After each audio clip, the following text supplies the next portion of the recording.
right, everybody. Welcome to the Thursday Night Forum. Pull up a chair. You're all welcome here in Arsenal Fan Circle here. And we have Stan down below, and we have Gary rejoining us from vacation. Gary, so tell us all about your week off. So as I like to tell anybody, when I go on vacation, I try to do nothing. Yes, I did get some drinks in as well, but I like to just do nothing, meaning if I can just sit there for like hours on end doing whatever, Yeah. I'm happy. So I got to do that for a lot of the time. Got in the pool, went by the beach, watched the fireworks and all that kind of stuff. But yeah, it was good to not have work and then I could listen to all the shows I wanted to and not be interfered with by work. So that was cool. And welcome Alonso for joining us as well. Everything good, Alonso? Yeah, how's it going, Stan, Ray, and Gary? How you guys doing today? Doing good. Listen, we're sitting back basking in the sunshine because Arsenal are doing business. Havertz in the door, Declan Rice across the line, and Timber is going to be announced. Pretty much done deal as well. Tomorrow, I believe, is a big day. There's going to be a lot of medicals and videos and things like that. Stan, bottom right-hand corner. How are you doing, Stan? You have no idea how long I have been waiting for this day to finally come. You have no idea. Last time I saw you dressed up like this was Mesut Ozil. Correct. Yeah. So I suppose I do love a good departure. A good, yeah. Look, the outs are just almost as good as the ins. Stephen, welcome. Evening, everyone.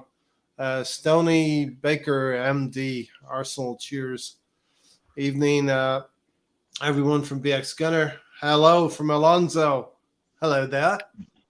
Reminds me of Obi-Wan Kenobi. Hello there. And Ewan McGregor. Is anyone home? Yes, BX Gunner. Late as usual, just a few minutes late. We are here, says Gary. We are here. We'll be on in a few. So yeah, throw your comments in the section. We know where Alonso stands on Granit Xhaka. We know where Stan stands on Granit Xhaka. So let's go to Gary for some comments in between Granit Xhaka. Gary. Yeah, guess I'm a little bit of both. I'm happy that he's gone because I'm hoping that means we're going to improve the squad. That's the question mark I have. We let him go. We have to do better, and we can't just do better by replacing him. We need to make sure we've got somebody behind whoever's replacing him, and make sure it works. Hopefully, when he had his Crystal Palace incident. Yeah. I don't agree with all the people that were doing whatever they were doing to his family, but I wasn't one of those, and I know a lot of us weren't those people either, and I never believed we ever got an apology for it. Mm-hmm. So kind of felt like, you know what? Yeah, he kind of put us all in the same bucket, even though not all of us were in that, we were treating him that way. Right. Yeah. And I know, and that's his prerogative, but, I don't agree with what they were doing, but I also wasn't one of them. I wanted him to get off the pitch. I was pissed that he was taking his time getting off the pitch. Regardless of what the reasons were, we're trying to win a game here. You're supposed to be a leader. So if you're a leader and you're going to do your job as a leader and you know that you're getting taken off, the last thing you want to do is waste time. And he looked like he was doing that. It's crazy that, everybody says the leadership that he brings to the table, but as soon as he has a good year, he's gone. I know he wants to go and all of that, but yeah, he's gone now, right? When we wanted him to go, he was fine to stay, right? But he doesn't need to leave.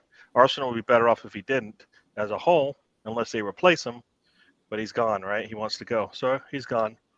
My only concern is that they replace him. He will be missed for certain things, but I think we've replaced it. And when we went over this pre-game, the leadership that he brought, we got that all in one with with Rice. Rice for me covers for Xhaka. He covers for Holding. He covers for Elneny. So that's fine if those three players were to go because we've got one big player in Rice that's going to cover them in terms of the leadership that he's going to bring. I mean, people are thinking that he could take the captaincy easily. Easily could take it. Holding Odegaard hasn't done anything to lead. Martin, but Rice is right there and should be nipping at his heels in terms of wanting to take that armband based on what we've seen and what we expect. Mm-hmm. Right. So, yeah. No, I'm like I said on both sides. I am happy he's gone because I think we're going to get better from it. I'm a little concerned that we don't get better from it, and we just are just in the same situation. We don't have a legitimate backup for that position or in that midfield. I would have liked to get an apology. I don't think I deserve it. He doesn't have to give it to me, but then I can't. I can't. Be those who go. You know what? I'm sad that he's gone. There's a lot of players that I want gone, and they haven't even done any of the things that he did, both positively and negatively to the team. Because I don't think Pepe's done anything negative to the team. I don't think Nelson's done anything negative to the team. I don't think Nketiah has done anything negative to the team, and I want them gone too. So not anywhere close to what he's done, right? Not one of our players has done anything he's done that is here right now. They might have performed poorly, and he's done that a lot, but they never did the things that he did as a captain. So like I said, I go both ways. 1 minute I sound like I'm happy for him to go, and on the other side, I'm like he did. There were good things about him. So I'm happy we've moved on. We're cleaning shop. The problem is we keep cleaning in wrong areas every time. Yeah. Right. Yeah. We're cleaning a player having his best time at the squad. Right. So we have to make sure we fix that going forward. We shouldn't miss. Like I would hate for us to even go, damn it, we missed Xhaka next season. Like you know what I mean? Like that's I would hate for that to be a thought. I don't want that to be a thought at all. I want us to continue to move forward like we've done the last 2 seasons. Whenever we've had a setback, we've come back stronger. So we need to do that again. I'm going to have Stan come in last here. So Stan, hold your gunpowder, keep it dry for a second. We'll go to Alonso. And Alonso, the things I would say, Tony Turner is ringing in my ears right now. At the height of his powers, we could have got 40 million for Granit Xhaka. This is what Tony's saying. We could have got as low as 13 million, 12 or 13 from Roma with Jose Mourinho. We're going to get somewhere in the region of 23 million euros. And that's not bad in terms of what Arteta has done with Granit Xhaka. He seems to unlock the cheat code a little bit with that player in the last 2 seasons, pushing him further forward and not leaving him liable for defensive deficiencies that he had in his game. But I think, Alonso, the last thing I'll say is I think we may look back at Granit Xhaka as a bridge between Arsene Wenger and where we're going under Mikel Arteta. And as Gary said, the reason why Granit Xhaka is moving on is because we are definitely we can upgrade and improve upon Granit Xhaka, albeit, the redemption arc that he did have in the last season and a half, maybe 2 seasons. So take it away, Alonso, Granit Xhaka. Yeah, I mean, for me, I think, every football club has to have a good story. And I think the way Granit Xhaka, the past 2 years, prior to his first 2 years, there's pretty much a huge improvement as far as his game goes. And a lot of people can't forget what happened whenever he threw that Hitten's armband on the floor against Crystal Palace. And so for me, that's unforgivable to some fans, to most fans, even to myself. I thought that was kind of unacceptable. You're the leader of the team, you're a captain. Like Gary had said, you don't, that's just not right. Especially whenever we were, I guess, up 2-0 at one point and get them back in the game. And, you could blame a lot on, Emery leaving him out to join like that and not having his back so to speak. And there's a lot of flaws with that team also that people don't talk about. Anyway, so, I think it's fair play to Arteta for, I guess, humbling him a little bit and being patient with Granit Xhaka and understanding that here's a second chance at Arsenal, and the way he conducts himself after that kind of is a good thing to have. I think that there's so much sort that happens behind the scenes that you don't know about and off the pitch stuff. So I think whenever a lot of people had left the club, like Lacazette and Aubameyang, Ozil, Mustafi, guys like that, Luis.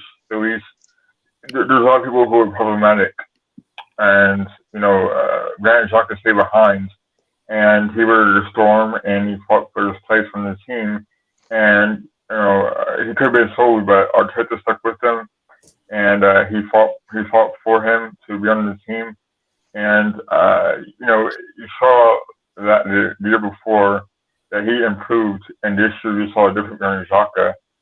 And I think, Stan, you had said before, well, what happened? Where's this Granit Xhaka? We needed him 4 or 5 years ago, and it's a shame we didn't get to see that potential in Granit Xhaka and why we signed him in the first place. But he did win 2 FA Cups with us. He did help us get to second in the Premier League this year. He did get us Champions League football. And, I'm one kind of guy that kind of sees the negative and positive in things. And Granit Xhaka did make it right to the end of his career, his Arsenal career, rather. So, I kind of, in a sense, forgave him because he did turn it around whenever we needed him the most. And even Mark Odegaard said that I wanted Granit Xhaka to be my deputy captain. This is all about Granit Xhaka, the person, and he's willing to work that role again. And you saw him wear the Kevin's armband at some games last year. So, it kind of is a good ending to a story that could have been bad, I guess. And I wish him well. I think going back to Germany would do him wonders. He could be a captain there, or at least a mentor at Bayer Leverkusen. So, he did his part, and now it's time for him to move on. By no means, I don't think he's a legend at Arsenal, like some fans have said. But he'll be remembered for scoring goals against, some pretty good teams. So, stay around, Granit Xhaka, and best of luck to you. All right, over to Stan. Where would you like to start? Wherever you want to start. Well, for me, we're talking about a fairly average football player that managed to actually start earning their money for one season, which was the minimum requirement. He had a good season. It wasn't a standout season. It probably was for him, but I really don't understand what all the fuss is about. I mean, I've seen people calling him a true legend, when for me, I can name at least 10 midfielders that I would consider in a more high regard. He doesn't even get into the conversation. Not even in the conversation for top 10 midfielders that have played for Arsenal. So, I mean, I just think to myself that the way that some people are reacting at him leaving, I wonder what they were doing when Dennis Bergkamp left. They must have been like threatening to throw themselves off of the highest building. I mean, I find it ridiculous. And I'd like to go back to that night at Crystal Palace because I've listened to a few podcasts today, and it seems to me that people have a really bad memory of what happened on that night. And they're sort of like trying to twist it into a narrative that suits them better. And the narrative that they're trying to twist it into is that Arsenal fans booing their own players, man, it's disgusting. But let's actually have a look at what happened, because I remember it very, very clearly. I was down the pub, and it was one of those ones where I even took the missus with me, and my mate took his missus with her. We sat there, we were eating and drinking in the pub, and the pub was packed. And you have to remember that this was at a time when people were starting to lose faith in the manager, that was Emery. Some of the past decisions that he'd been making. And so, as I remember it, when his number went up that he was going to be the one substituted, the initial reaction was a big cheer. Hey! Everyone in the pub cheered. And do you know why they were cheering? They were cheering and mocking the manager because they were like, at last, the manager's making a decision. And about Granit Xhaka as well. And it was always because, that we would have, we'd be losing matches and Granit Xhaka would be having a nightmare of a game, yet he'd continually be picked for the next game. He wouldn't be substituted. So when Emery made that decision, a whole cheer went up. Everyone in the pub did it. And then what happened is that when that cheer went up, this is what I think happened in Granit Xhaka's mind. He initially thought that everybody was mocking him. So then he done the old Hulk Hogan, the old cupping his hands to his ears and walking off slowly when we had a match to win. It was at that point that Granit Xhaka started to get booed. He didn't get booed when his number went up. He got booed because of his reaction. And I think it's because he misconstrued what the crowd was saying. The crowd was letting Emery know, about time, you're making decisions. And I believe that is what happened. And then his reaction was to throw off the armband and get really petulant and tell everybody to fuck off. That's how I remember it happening. It wasn't that he was being trolled. It wasn't that everyone was booing him as soon as his number came up. That's not how I remember it at all. I don't know. I believe that what you're saying, but there was also threats on his family and his daughter or his child also coming through. Yeah. Supposedly, it just all built up. Yeah, but Gary, I don't know. I don't know, and that's the problem. That's the thing. So if you're gonna say, but Gary, it blew up in his head, and you saw some of that on that field. So you can't just say it's only because he was doing this, but it was also he was not in the right mind. As he said, there was a lot of stuff going on in his head. So I'm not gonna, like I said, we're not. No, it's not your fault, but that's also the cause and effect to certain things that you saw on the pitch. So you can't say it was only because he put his hands to his ears. It could have been he probably put his hands to his ears because he's just like, I'm done. Yeah, these guys are pissed off at me with all this stuff. Like I said, I don't know when all that stuff happened. I think both of you got a spot on. Stan got a spot on initially. It was about Unai Emery, his reluctance to take Granit Xhaka off. And especially when we're trying to chase the game, Granit Xhaka would have bad games, and you wouldn't take a chance and take a risk by taking Granit Xhaka off. And Granit Xhaka was seen as Emery's lieutenant, his second in command. And hold on one second, Alonso, because this is important. Gary and Stan are both correct. The crowd was clapping because Unai Emery was making a decision in taking Granit Xhaka off. Granit Xhaka misconstrued that as being an affront toward him and his talents as a player or his personality. And the snowball effect was eventually he threw the shirt to the ground. And then Gary's right. The death threats came as a consequence of him throwing the shirt on the ground, taking the armband off. So the whole thing started from Emery and ended with death threats, which should never happen to any individual. No, but there are mad people in every walk of life, not just supporting Arsenal. There's probably mad people that work in your office building. There's mad people everywhere. Do you know what I mean? Yeah. And I can't condone the actions of those people, and I just dismiss those people because I'm not involved in any of that. I don't go on Instagram and tell people to get personal. Even when I talk amongst people on Twitter, I don't at the player. I don't at them so that they are drawn to my tweet. Do you know what I mean? Definitely. With all of that said, I know Alonso wanted to jump in, but Alonso, I wanted to get that set of events correct in our minds. Yeah, like I mentioned before, it was, I think Emery just couldn't handle the Arsenal Football Club as a whole. And I think he let Granit Xhaka, he let him down as a manager at that point. That's all I was going to say, really. Yeah. Yep. Can I just answer Rule's question there? He says, so Stan, I'm in Xhaka's shoes. I hear the fans jeering.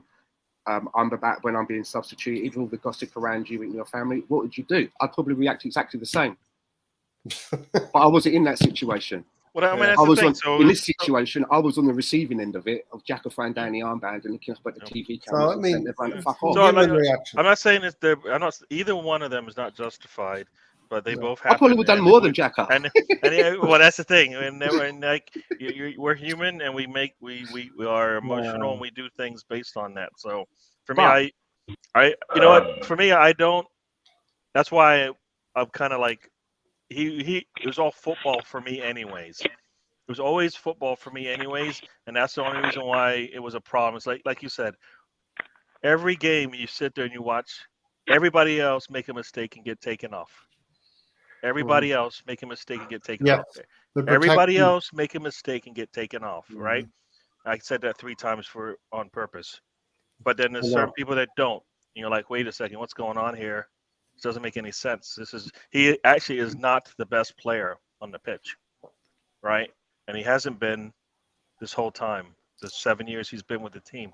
I mean, and I saw somebody talk about the leadership. I think his leadership isn't he isn't a Kevin De Bruyne type, you know. His talents aren't the way he's leading by. I believe his voice and the way that he works out off the pitch is one of the reasons why he's there. That's why I think Arteta has a soft spot for him, because he sees a little bit of himself in there, because Arteta wasn't necessarily the best talent-wise when he was the leader, when he was a captain and stuff like that. So there's a little bit of a connection there. Yeah, and he wants to see him do well, sometimes at a fault, and that's when we leave him in. You know, everybody should be able to come off. Kevin De Bruyne does not start every game. Kevin De Bruyne does not start every game. Let me say this again. Kevin De Bruyne does not start every game. Tony's not here. No, this is for the masses, right? So, like, we talk about all these leaders. The leaders don't start every game. They sometimes will have to come off. And you know what they do? When they come back on, they perform. What I've heard is that one of the reasons why he's getting let go and they're okay to let him go, is he won't come off the bench. It's just like Nketiah. Nketiah actually told us, I need 90 minutes if I'm going to play. Right? That's what he told us. I think, and then we talk about Xhaka. We're like, we can't see him coming off the bench for an Arsenal team. That's why it's okay to let him go. Hey, Gary, both aren't good for the leadership, right? Both situations are good for leadership or to show that you're a team player, you know. So I will say though, we are all at certain points in our life, 3 or 4 things can converge at one time and cause a scenario for this type of thing to happen. I think Rule hits it on the head here. Emery, Xhaka, and the Arsenal fans all converged at one point. But I'm just seeing everybody lauding this guy for one good season that he had out of 7, man. I'm like, what happened to the other 6? Okay, let's say he had 1.5 good seasons. I'll be generous. What about the other 5.5 seasons? I mean, it's like people have a short memory. The amount of times that he put us into jail.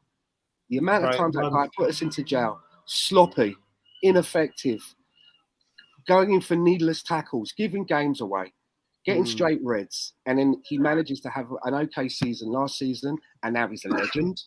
Come on, man, please. I can't buy into that. Right. Yeah. So on was it Tuesday, right, Stan? It was a Bird Camp Wonderland 10th anniversary show, and I noticed Gary had mentioned how, you know, Arteta has a soft spot for Granit Xhaka. When Arsene Wenger signed Miguel Arteta, right, he signed him as a holding midfielder. Whenever Arteta was with Rangers and Everton, he was an attacking midfielder, right? So Wenger signs Granit Xhaka as a defensive midfielder. He was never a defensive midfielder. He was a central midfielder.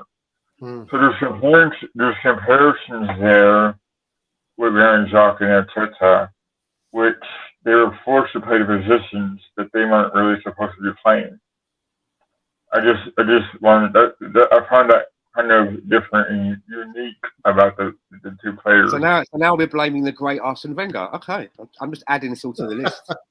No, I think it's just like a player maybe playing not in the best positions for his talents, right? Maybe I think that's what Alonso's trying to say. Yeah. But Stan, remember that, Stan, right? Remember this? I think it was Gav that mentioned that on the podcast on Tuesday, right? Yeah. And he watched Arteta whenever he played with Rangers. Yeah. And he was good at taking midfielder with them too, and then everything also. So it's just because he lost his legs at the end of his career, and Wenger wanted him as a holding midfielder, or Arteta rather. So it's quite different. There's similarities as both players, really.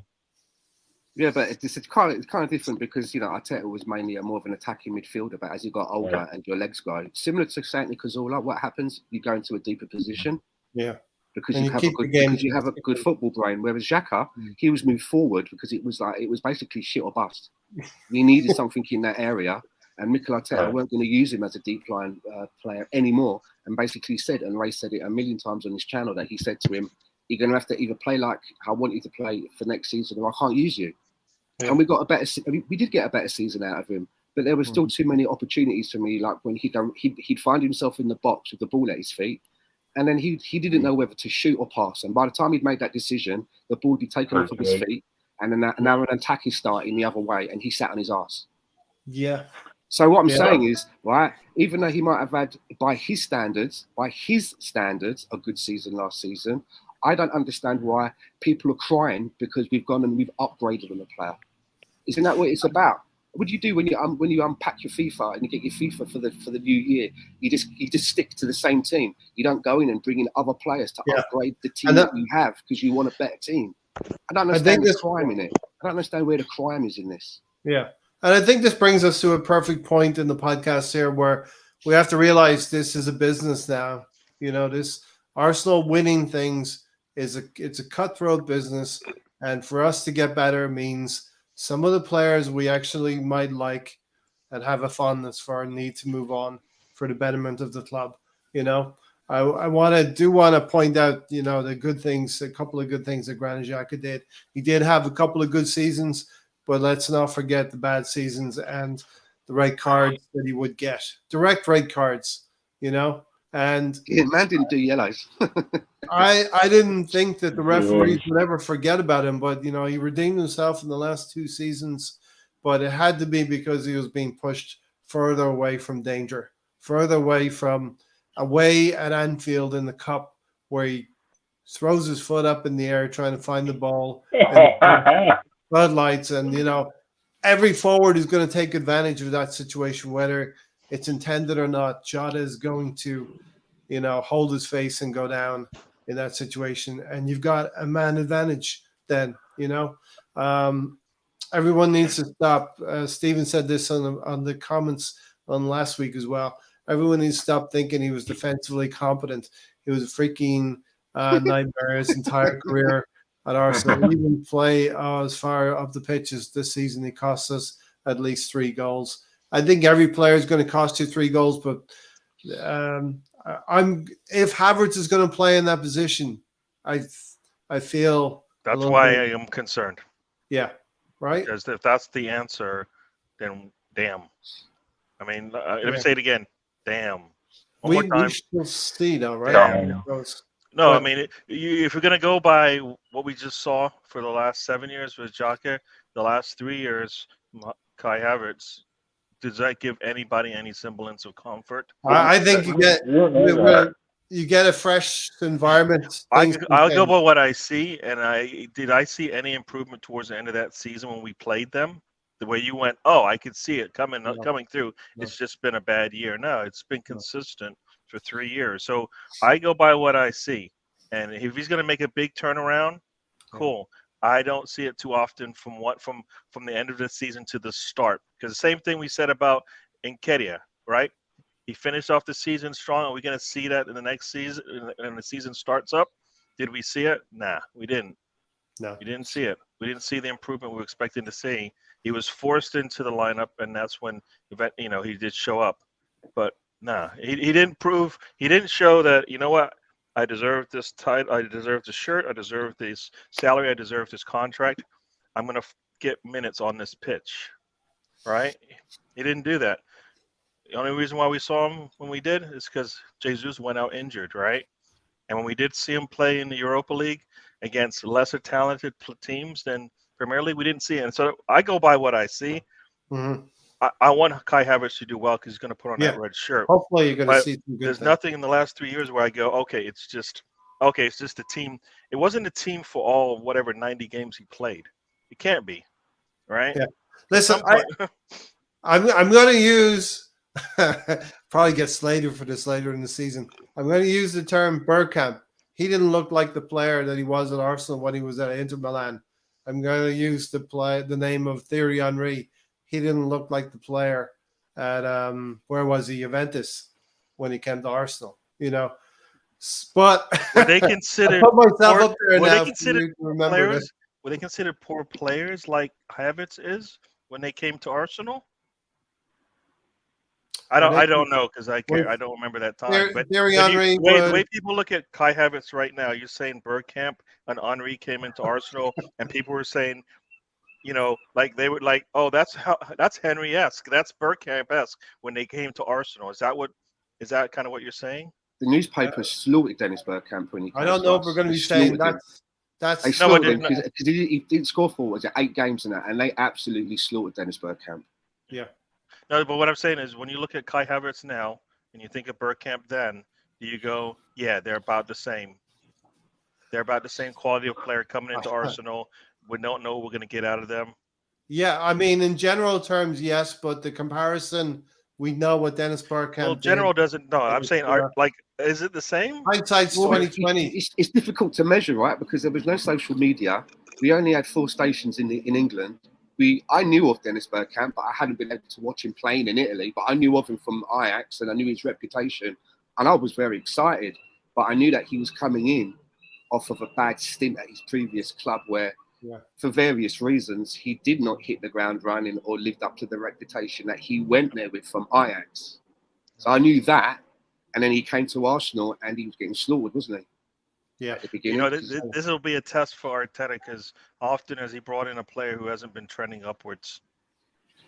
Most of the time the players are trending upwards when they come in. This is a player. Can I use the word project? This is his biggest project yet. The other ones were the other projects a little different in the sense that it's all about the fact they only had 1 or 2 years of first team football. This is a player who's played 5 or 6 years of first team football. So he comes in with a bigger resume. Here's one for you, Gary. Having a bad time, yeah. How comes Willian looks a lot better in a Fulham shirt than he did in an Arsenal shirt?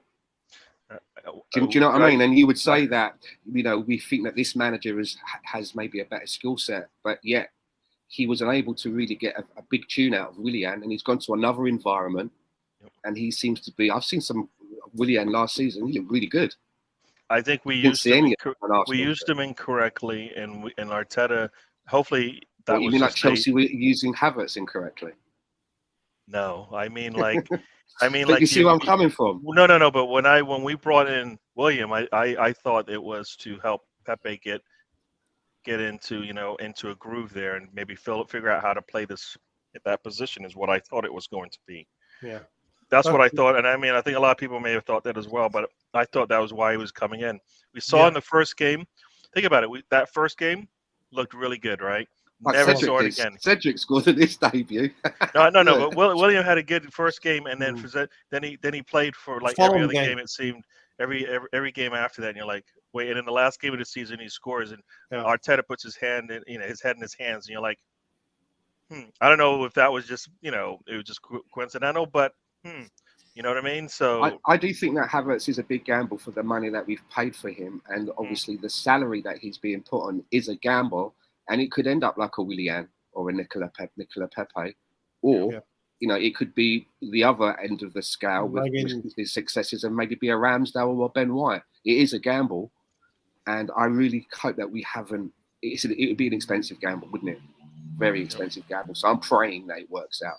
Yeah. But I'm excited. I'm excited to see it. I'm excited that, you know why I'm excited? Because it's not Granit Xhaka. And I've had that for so long. And I'm not just saying that to try and be a wise ass. I'm being very sincere. I've been wanting to see something else in his place for so long now, because I truly believe that there are better footballers out there, and upgrading is nothing to be ashamed of. Yeah, I think that the thing with Havertz, which Xhaka didn't have, is the potential is a lot higher. So his worst season was 7 goals, and Xhaka's best season is 7 goals. Yeah. So, okay, if he does exactly the same thing as Xhaka, there's no doubt he'll have 7 goals and 7 assists. You know what I mean? Because we're a much better team. There could be a lot of players around him. when he does play. So you expected him not to drop off. So if Arteta doesn't destroy him, we'll get a similar response. But in reality, he should be a 10-10 player at least for us. The way we've been playing and where he's going to play. Because you think about how many times we've watched Xhaka turn down a shot or not make that pass, right? And we sat there going, damn, that was the pass you needed to make. And maybe we get that goal, and maybe we go on and finish off this game. Basically, I think when we're attacking and going forward with the ball, that Kai Havertz is going to give us more than Xhaka did. But my concern is that there were times when you would see Xhaka still popping up in a defensive position to try and help out.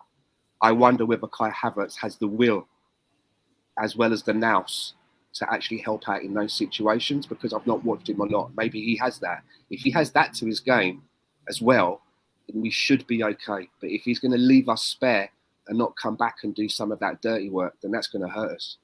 Yeah, and I think Declan Rice is going to be asked to do some of that work as well and compensate. Because Xhaka kind of would help with attack, but then when we were under the cosh a bit, he would almost form a bit of a double pivot with Partey, right? And share that duty. And we need someone in the midfield who's going to be able to do that. I got this. Listen, when you write out the team sheets, I forget about Jorginho, and I don't want to forget about Trossard. I know Gary's a fan of Trossard. Stan and I have been talking about Trossard. Before he even came to the club, we wanted him in the club.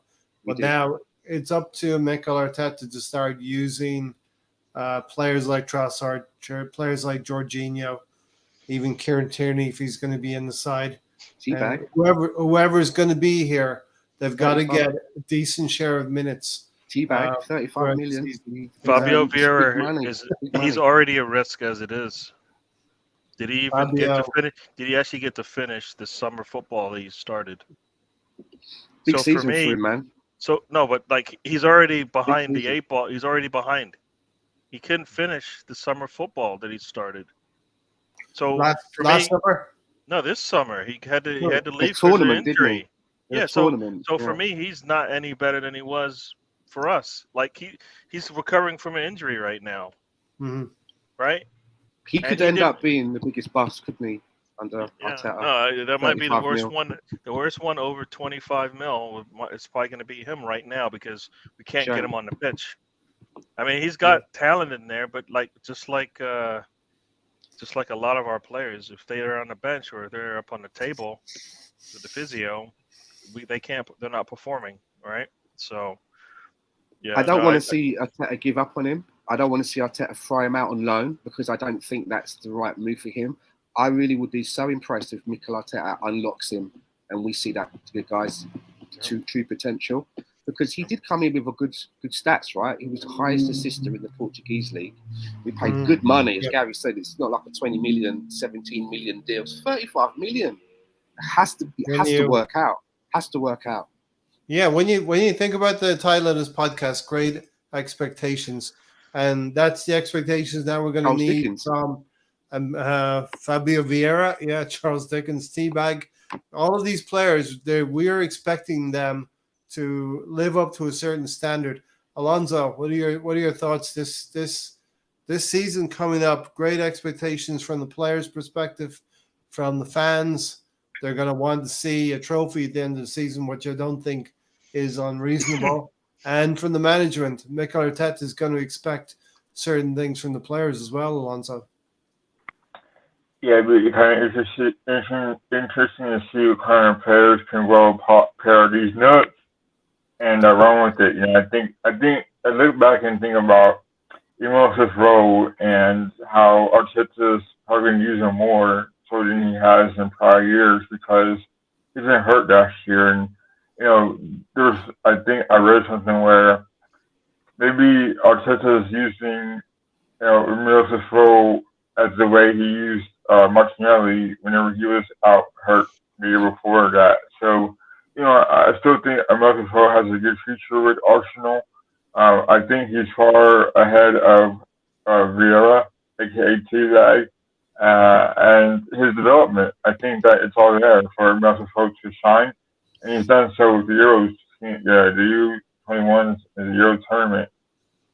So I'm very high on him as well. So I mean, I think the midfield is going to be okay. I think Jorginho still has a spot on the team as well. Moving forward, I think Odegaard, that's his captaincy to lose. I think Declan Rice is a great move. I think he brings leadership as well, and is probably going to be a vice captain now that Granit Xhaka is gone. So there's a lot of things to be positive about. And you have El Neni in the background too. I think El Neni's trying to coach now, more so than playing now. I think he's probably going to be used more so in the background. After he leaves Arsenal, he'll probably stay as a coach, which I'm okay with. I think that you see more and more former players becoming coaches at Arsenal, which is a good thing. Other than that, I'm very, very excited about the future of the midfield moving forward.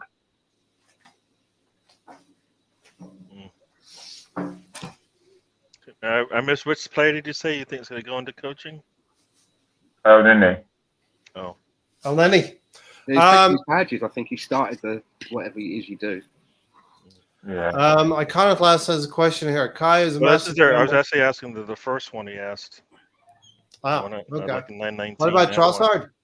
No, the one about Xhaka and Bergkamp and Legends. This one here. Yeah. Yeah. Listen, I'll hold my hand up and said I made not a comparison player to player, but situation to situation. Bergkamp had a difficult time in Italy and came to Arsenal and flourished. Question is, did Xhaka give you the impression that he actually cared, or if he played or not? Bergkamp, don't make me laugh. Arsenal are just disrespecting their legends. Gary?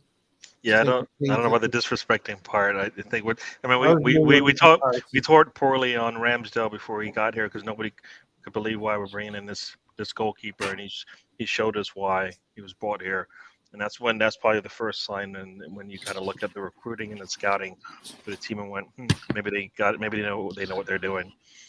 But no, for me, if Xhaka could come off the bench, then if he never came off the bench. If you look, most of the time, he like 99% of the time, he never came off the bench, and he wasn't perfect in all the games he played. And and we say the same thing about Xhaka, and he doesn't have to play every game. You know what I mean? We've seen Arteta pull players, and after they've been subbed on or at halftime, we've seen it, so we know he does see the qualities in the players and not pull them out. And Xhaka didn't get that, and that's why I guess, as they said, he was a kind of a pin up for people like displeasure with the way the team was going. So I saw this, but if he could come off the bench, then he should have. There's multiple times when he could have. We didn't do that, and as you said, Trossard could have come in and play his position easily. Zinchenko could have came in and played his position easily. We had Tierney, and we wouldn't play him. So.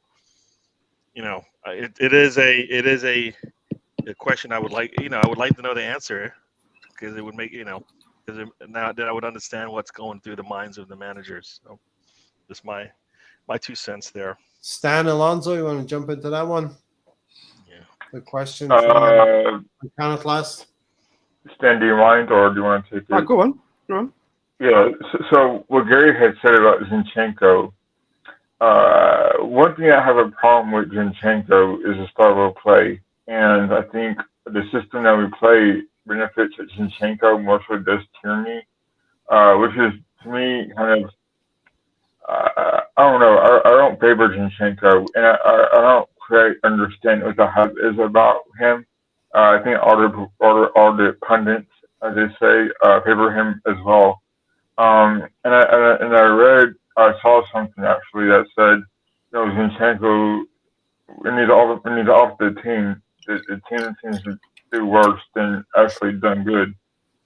So, I think maybe he's better in the midfield, Gary, as far as replacing Xhaka or at least taking him off and putting him on for Zinchenko. Because that's what his natural position is at midfield. Because at left back, I think he's still too much of a risk. That's all I had to say. Because I know, Stan, you don't really care for Zinchenko either, right?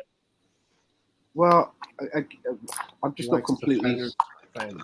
I'm just not completely sold on Zinchenko as yet. And don't get Right. me wrong, there are people out there that have way more football knowledge than I have that really big up his role. But you know, I don't necessarily have to follow the crowd. I like to go with what my own eyes see and how, you know, what I'm seeing. And I just like my defenders to be able to defend first. If you can do anything else, for me, that's a bonus. But you need to be able to defend first. Yeah. Right. One other thing that Iconoclast putting some good questions together. Kai is a massive gamble. If he doesn't come through like Vieira, that's 65 million for Kai plus 30 for Vieira wasted. Is that a sackable offense? Listen, I don't think it's a sackable offense. We have Jurgen Klopp who has spent money on players who have not necessarily prospered and spent a lot of money on players who have not prospered. And he's still in a job. So you can win trophies by having 2 or 3 bad signings. It can still be done. You still have a 22-man squad. It doesn't mean that Fabio Vieira, maybe he won't come good. I think I saw BX Skinner, we willing to let Fabio grow into his own the way Odegaard did. I just don't see signs of him growing like Odegaard did. But first of all, Right. and would you sack Mikel Arteta for 100 million wasted? I would say it becomes a sackable offence if we finish, say, in 8th place. You know what I mean? Like we finished in second and we almost, touched the prize. But then next season, it's a huge disaster. We finished outside of the European competition in 8th place with no trophies. Then you have to maybe look back at what happened, and you could maybe identify if Kai Havertz hasn't done anything. Then you could say, well, how was that decision made? That was a bad one. If we finish second again and have a trophy, or even finish first, then even if he's had a bit of a bad season himself, the individual player, you can mask over it a little bit, Yep. Yeah, no, I don't think you can say one out of we've had multiple in a window, but it is 100 mil wasted essentially. It's not really wasted. They took risks on players. I think they took a risk on Fabio Vieira because he hadn't done it for that long. They're taking a risk on Kai Havertz because he hasn't done anything for a long time. Mm-hmm. And so these are, as you said, projects. And so far, not good. Not good with. See, what I don't understand is Vieira, right? So what I don't understand about the manager is that when I used to hear, when he was at City, and he heard players like Sterling and some other players talking about Mikel Arteta, the narrative was that he really can change players individually. But I've also seen him. Sometimes it looks like he gives up on players. I mean, he seems to have given up on Nicola Pepe. Yeah. He gave up on Guendouzi, who, for the faults that Arteta had with him, they are the missing points. That's the missing energy that we miss with the squad. We to some degree we need that pirate play with a little bit of fire. Yes, it needs to be controlled, but that's what we're missing. Because if you're gonna look at Caicedo, you're gonna see a player who's got for me, like Caicedo and Rodrigo, the players you don't want to play against. You know what I mean? They piss you off as an opponent, as a fan of the other side, but they're doing their job. They do it well. And maybe those guys don't want to learn. Their lack of application. He's trying to work with them, and he's getting a feeling back from them that they don't really give a fuck. Maybe it's that, and we'll never get to see that, right? No. And that's and as I've said, those are the type of players that we miss sometimes because when we look, like I said, I don't know. Rodrigo pisses me off when we play him. As long as he doesn't, he's gonna get in my head, and at the end of the game, he's gonna punish us. All right, we're missing that type of player sometimes. Yeah, listen, you compared Guendouzi to Caicedo or Rodrigo in that sense. I think Guendouzi was more of a rotten apple in the dressing room than Caicedo would be. I don't agree with what Guendouzi did, and that was a discipline issue. And listen, where we are, it took 4 years, but it took rooting out players like Guendouzi and Aubameyang to be able to move on to where we are now. And now we're looking at other clubs and looking at their issues in the transfer market, and we were seeing the areas that they're not able to address. And because we've made those mistakes, we can see them, the mistakes they're making. For me, Liverpool need another a strong midfield in there. That's my They've needed that for just like we needed it for multiple years. Yeah. They've needed it as well. They've kind of piecemealed it together, but they never really addressed the problem long term. So, Alonso, would you sack Mikel Arteta for 100 million wasted out of 600 million? Is the running tab? No, because he's improved almost every year. So that's ridiculous because, like Stan said, it's a to learn too. Arteta can only do so much. There's got to be some kind of ambition there with the players as well. And you can't coach a player that's not willing to learn, right? Guendouzi wasn't willing to learn. He had an attitude problem. And Pepe, you don't know, but it sounds like he's come off as very lazy in training. So Arteta doesn't play him because he's lazy. Or at least that's what I got there. Okay. So, you got to just stick with your guns. I think that you got to take risks if you're going to be challenging for the title. Havertz, it is a difference between Havertz and OT Bag and Vieira is that Havertz has already proven in the Premier League to be a proven player. And he's scored the goal against in the Champions League final. So whereas Vieira is still young, and he came from a Portuguese league, which it takes him a while to develop into the English Premier League. So there's a lot of differences there with both players. So I think you should give Vieira this is his second year, so this is a big year for him to prove himself. This is a big year for him. Can I ask you guys a question? Give him that 1 year. If it was you that was being made to take the decision, and you had the choice of either taking Mason Mount or Kai Havertz, what one would you have chosen? I think I would have went with Mason Mount, honestly. And it will be interesting to see the goals and assists ratio throughout the season because they will be compared. For me, it would have probably been Mason Mount. I'll go for Mason Mount too. Yeah, we go by the player who's been playing well. I mean, that's who would you have wanted, Havertz or Mount? In May, who would you have wanted, Mount or Havertz? I've never heard Havertz's name as much as I've heard Mount's name in terms of a player that's having a good, looking good on the pitch. If you listen, Mount was always the player. So yeah. Okay, that's the question. Mount unanimously. Can I just say, I'm still thinking about Gary admitting to everybody that he goes both ways. So goes by what? He goes both ways. He said that. I love it. Yeah. He didn't mean it that way. This went right under the radar. But I don't know what you're talking about.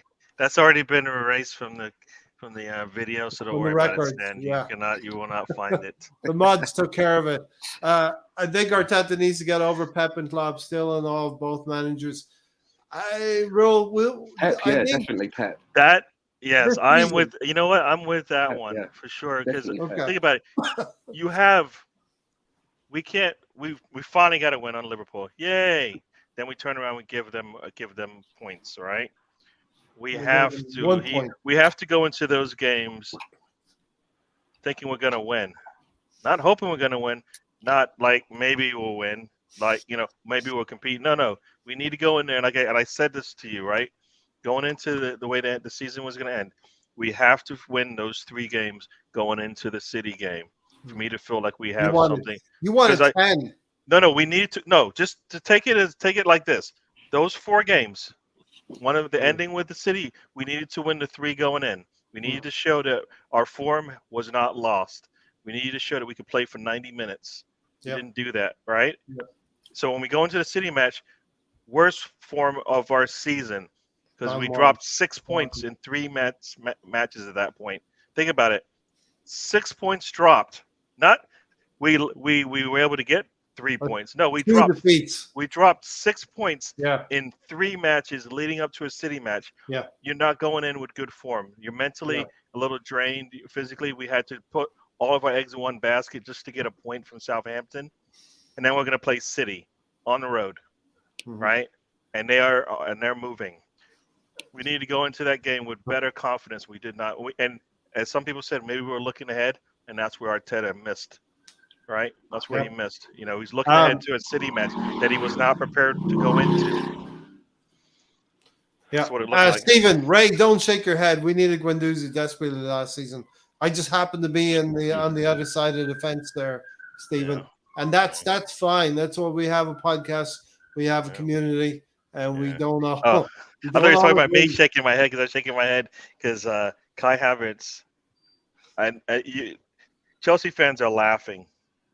They're happy that they don't have Kai Havertz, and a lot of fans, Arsenal included, were laughing at Kai Havertz as well because of his form was just not good, not good at all.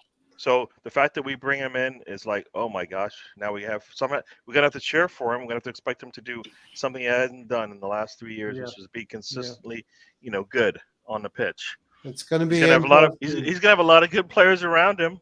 Yeah. And there can be no excuses, Gary. It will show. He should have a better time than Mount because of where we are right now in our development of a squad. Yeah, exactly. So it should be easier, and it should be less of a stress on him. Definitely. Stan, Zinchenko and his mistakes is the penalty for Arteta ball. There are many that can do what he does, and unfortunately it costs some defensive at times. It's progressive. It's like I go back and forth with Tony on this one. Progressive versus pragmatic. And we've chosen to be can I jump in here? Because this is Yeah, we've chosen to be progressive. I know I'm jumping in front of Stan, but come on. When did he give up that goal? We're trying to see out a game. At Anfield. Right, we're trying to see out a game. We already just given up a 2-goal lead. Is that his fault or Arteta's fault? We are trying to close out a game. We just gave up a 2-goal lead. What do most teams do? What would Pep do? What would Klopp do in that situation? They would shore up their defense to see out the game. Yeah. Right. If he's learned anything from Pep, if he's watching Klopp from afar, and if he watched anything that Wenger did in his, is it Zinchenko's fault if he's still on the field, Gary? Is it Zinchenko's fault? No, it's Arteta's fault. It's not, but that's the problem with him. He had Tierney ready to come on. He had Tierney ready to come on. Yeah, didn't happen. Always a little bit late. They're always a little bit behind. All right. Sorry, Stan.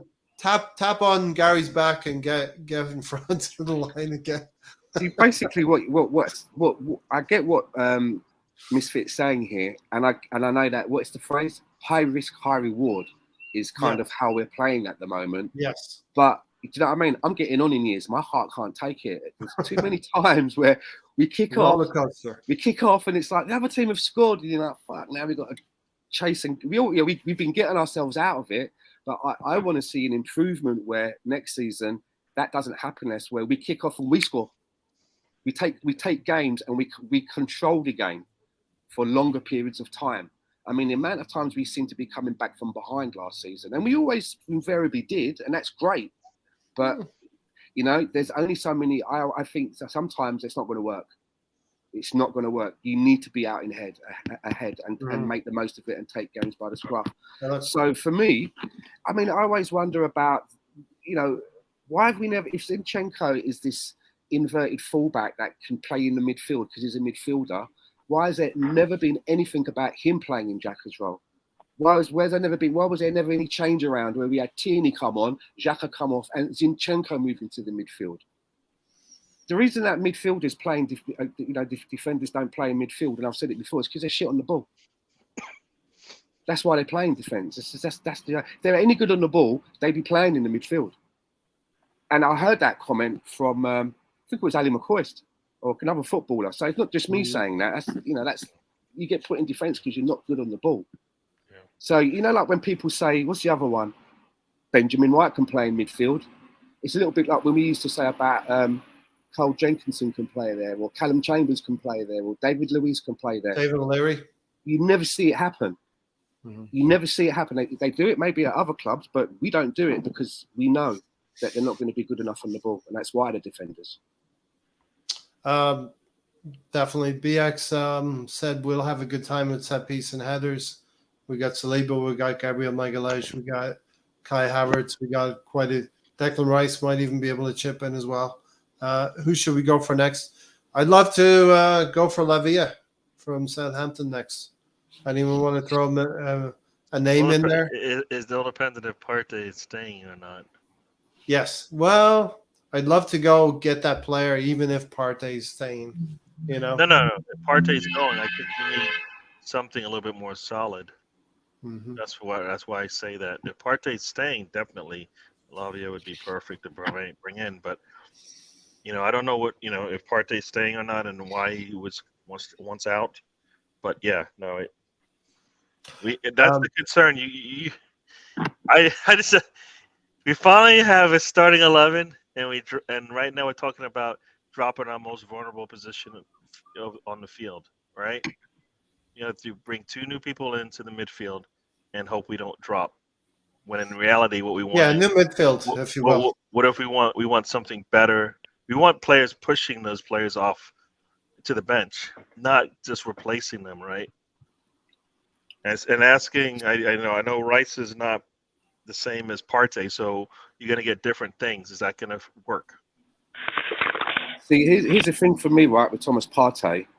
He's a very talented player. We've seen that. There were, in parts of last season, people were saying that he was probably the best in that position.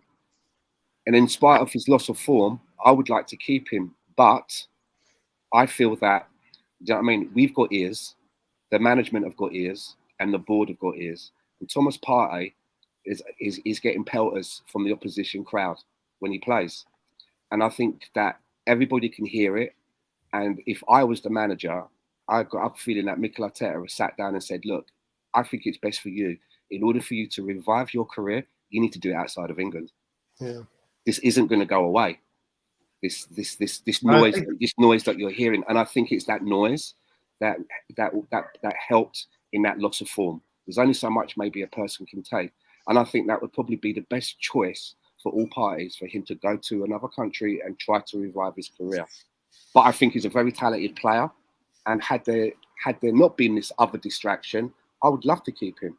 Yeah. And I think the player himself wants to move on as well for maybe those reasons as well. He's got ears, right? Well, that's the thing. Yeah. If that's the reason, then we can't be picky about how much teams want to pay for him. Because you're just saying it right there. We want to get paid. We're not even going to get the level of Partey we want if we keep him, based on what you're saying. But then we want to hand him. But we want him to go. But we know it. We can't let go for that. That's too low. I think that's too low. British fans are very much like it, right? If they will use anything in their arsenal to get at the opposition, any rumor, anything like that, there are a section of the fans that, in their mind, it's helping their team to win by trying to put somebody off their game, and invariably that's hurting Arsenal. Yeah, but who would I bring in? Tukamini. Remember, Tukamini, or that's why I wanted Caicedo to come in, because Caicedo mimics Partey more in what we want defensively. Rice gives us a lot, but he doesn't give us the things that I think we're missing from a Partey if he goes. When Partey's good, so the different type of defensive players for us, and Caicedo gives us what we want. Gives us a, like I said, a different makeup of player in the middle of our pitch, which makes us even better, I think. But imagine this scenario, Gary. Hang on, imagine this scenario, Gary. On the last day of the transfer window, Arsenal just bowl in, man, and just put the money down for Caicedo, and we give Chelsea some payback and gazump them for once when they've done it to us, because we do have more to offer a player, as in the Champions League. We can give them good money. We do have good players in our team as well, and a good environment. So I think it's possible. That would be beautiful. That would be beautiful. Let Chelsea fans pine over Caicedo for over a month. or 6 We get the weeks. And Partey money in, maybe a few more, and then who knows? then we go and get him. You know what I mean? That'd be beautiful. Don won. We run out of steam in the end. Our players mentally exhausted. Pep was able to rotate the squad, and City were fresh for the final 10 games. So these are the expectations we're going to have of Mikel Arteta to rotate and use his players in a manner that we won't be knackered by the end of the season. We keep saying it, and I keep getting pissed off. We had Jorginho, we had Trossard. We didn't use them. So, no, that's not the problem. We didn't use them. We had Trossard, we had Jorginho. We didn't use them. What did I just say? Yeah, I know, but We're going to need so to it's use not. them. So it's not that we need to bring in more players. Like you just said after that, we had them. You went out. You got two players. We need to bring in more players. You didn't use the ones you had. You didn't use the ones you had just last month. The last 2 months of this season, Gary's come to argue with me today. Yeah, exactly. No, everybody keeps bringing that up that we need more players because we don't. No, Gary, you're just pissed because you agreed with me 3 times today. I know, and that was terrible. I felt now you're going 180 on me. I have to fight. I have to fight you. Kai was a German wonder kid. He had a good passing range. Chelsea didn't seem to know how to use him. And look, you had a Frank Lampard and you had a Graham Potter. Maybe they didn't use Kai Havertz in the best way possible. You know, who should we go for next? Lavia or Caicedo?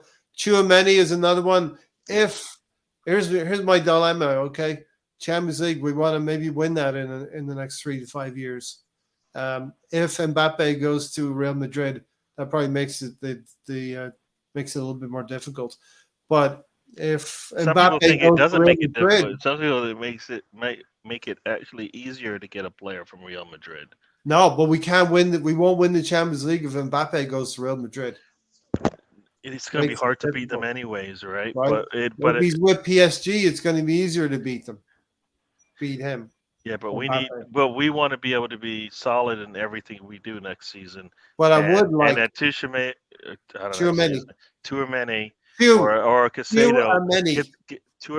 or Caicedo, Tchouaméni or Caicedo, both give us what we are missing in that midfield, right? They both give us a strong defensive player in that position, which is what we were missing. And everybody's complaining about the way we finished off this season, giving up what I think that we gave up like 20 goals or something like that to finish off the season.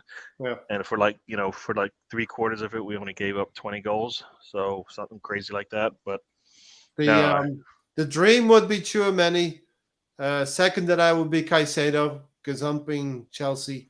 And thirdly, Lavia from Southampton. That would disappoint Liverpool fans because they're thinking about Lavia. In the Liverpool game, we should have sacrificed a forward for another defender. And we were Arteta was gonna make the substitution. It was too late though. I hope Partey stays. Don Juan said, I do too. Ward-Prowse is probably going to go to West Ham. I think I saw West Ham saying they would probably target Ward-Prowse with the Declan Rice money. Good luck to West Ham. They got a good fee for Declan Rice, but now they have to spend it properly. Well, Ward-Prowse, he reminds me of like in American football, you have that guy that he just comes on to take the kick and then he goes off again. That's his thing. That's it. It's like Rory Galap for a throw-in. Nobody can talk about what he does defensively, right? He's like that injured player when you're playing FIFA. He's like he's got that cross over his head. He's injured. He's got that much speed. Yeah. These Tchouaméni links are not going away. I don't play much football. I don't play much gaming. I want to see Rice Partey pivot. That would be nice. I'd love to see Partey for a season alongside Rice. And Gary, that would be my strongest midfield. Erdegaard, Rice, and Partey. Yeah. We'll play Rice at left. And that's why, like I said, that's why if Partey has to go, if Partey was on if they were like, we want you to go Partey, then the Kai Havertz thing is even scarier. Why do we even go there?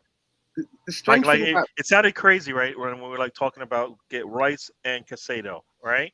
It sounded crazy when we said get both of them, right? Mm-hmm. But we got Kai Havertz and Rice, and for an extra 20, 30, we get Casado, and we're set for a bit.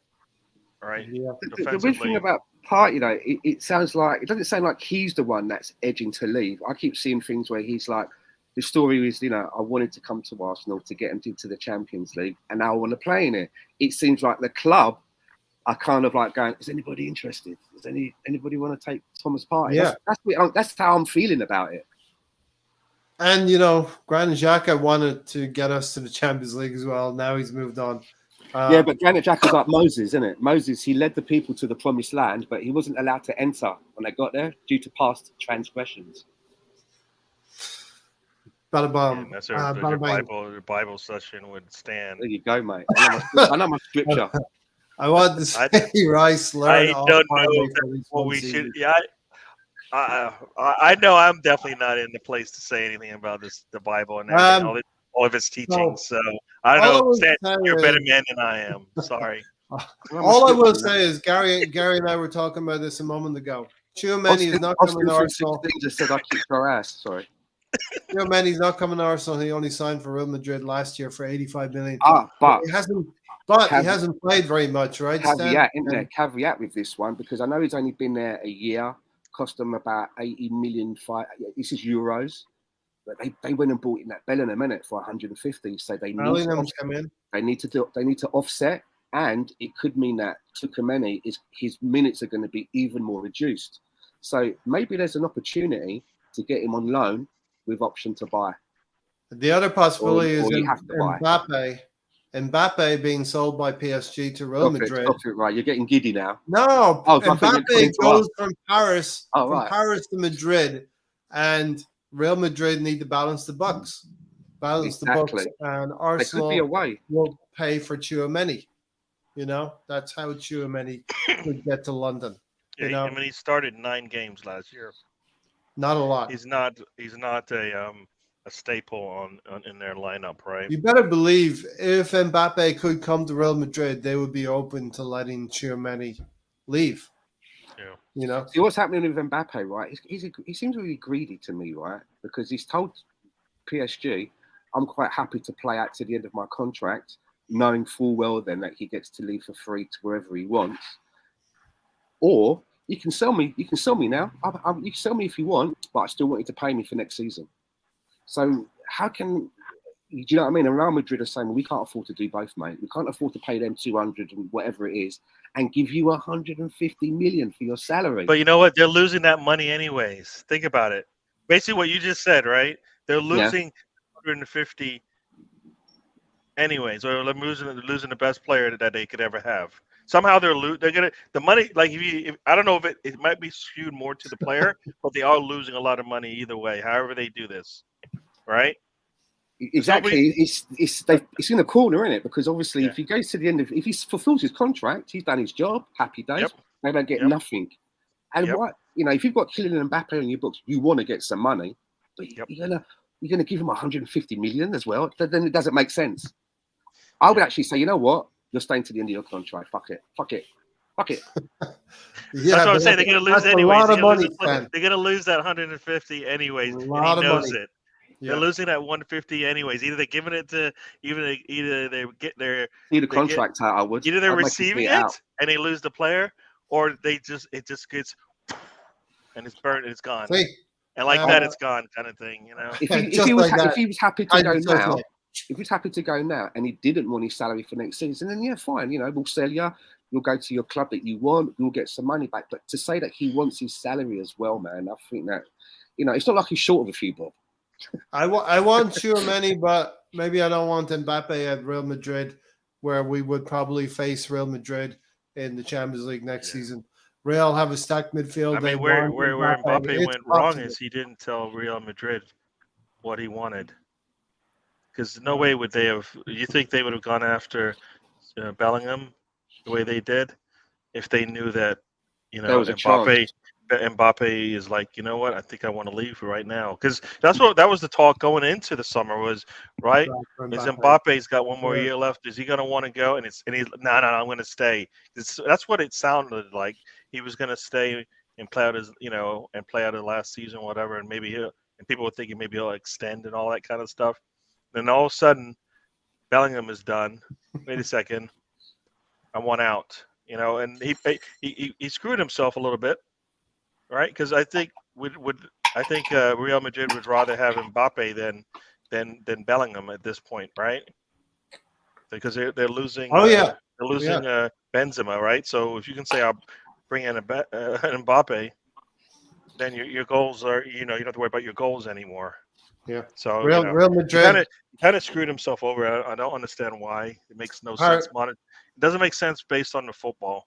Maybe monetarily he knew that I want my 150 no matter what.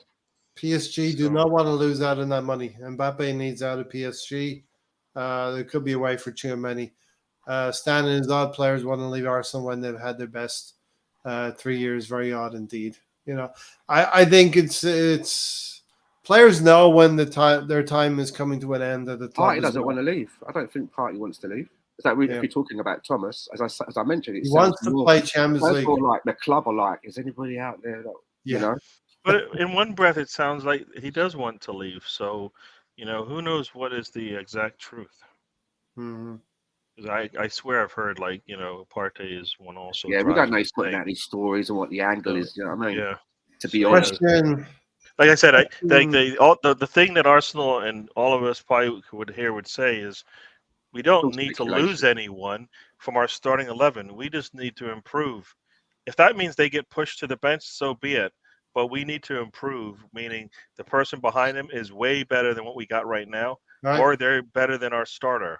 So let me ask you this. I can just say that just to reiterate, as much as I think he's a talented player, but if he's going to continue to hear all of that noise, it's best for everyone involved that he could go somewhere else. It's best for him. Yeah. It's best for us. I think I agree. For Partey, we will miss what he has given us.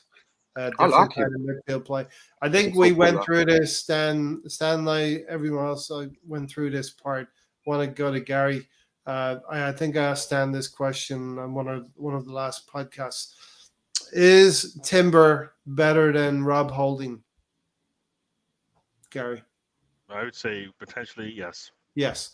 Is Havertz? You know what? Based on, it was Timber. I was watching the video and talking to Stan, right? Wasn't it Timber we're looking at when you said, "Oh, he's not that good in the air"? Yeah, I said that there was a manager who was it? A Dutch guy that said that the problem with Timber is that he can't head the ball, and then Gary brought up YouTube. And so he was watching the highlights of him, and then he had every other shot, every other video was him heading it clear. So no, that's good. Holding, we know what his ceiling is. Timber, everybody and their mom says, you know what, his ceiling is. You don't even know what it is right now. Holding ceiling is like the one you get in a bungalow.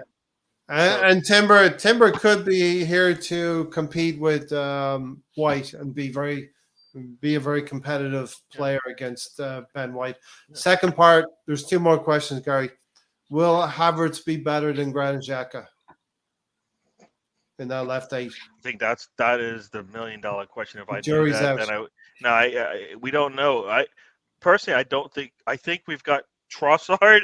We've got an increasingly a front four that's been improving every year, right? Your Sackers and Martinellis and Erdegaards have been playing better the last 3 years. I expect that to continue. Jesus stays healthy. We're good. Emil Smith-Rowe comes back into the lineup. We're good. Trossard gets more playing time. We're good. I mean, we scored 88 goals, and I felt like we held back. Yeah. So there's goals on the table. So goals weren't the issue for me. Goals against were. Trossard deserved to be on the pitch more, and maybe maybe Arteta will do that, and we'll be fine there. Reece Nelson needs to stay healthy. Emil Smith-Rowe, Vieira, and Nelson. All three of those players all need to stay healthy so we can actually see whether or not they're good enough. Final question. I was asking about players that need to come and go. And I had those players are on my January list of they have to perform so we can keep them past January. Final question in this transfer window scenario, Gary. Mm. Can Declan Rice give us more than Thomas Partey in midfield? Maybe not a better player, but give us more. Well, Be an upgrade. Is he an upgrade? Yeah, he'll be on the pitch for every Okay. game we need him for. Okay. So yeah, and so yes, he'll give us more because he'll be available. All right. Iconoclast put this question in earlier. I thought it was a good one, so I put a star on it. Stan, what's the minimal requirement for this season coming up? Ooh, for me, I think the minimum requirement is I think we need to continue to qualify for the Champions League, obviously. So I suppose in the league, you know, the minimum has to be a 4th place finish to ensure Champions League. But if that's going to be, we'll be finishing the league, then I would like us to also pick up a cup next season as well. You know, we qualify again for the big European competition and we've got a cup. For me, that would be a good minimum requirement. I'd like to think that we could do much better than that, though. Yeah. The question is minimal requirement. I was going to say cup as well, definitely.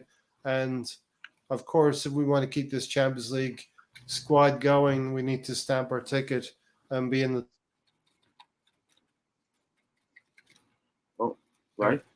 Than just the cup and top 4, right? Gary, minimal requirement. I have different levels to this because there's like you win a big trophy, you win a What big is trophy. your minimal? My minimal is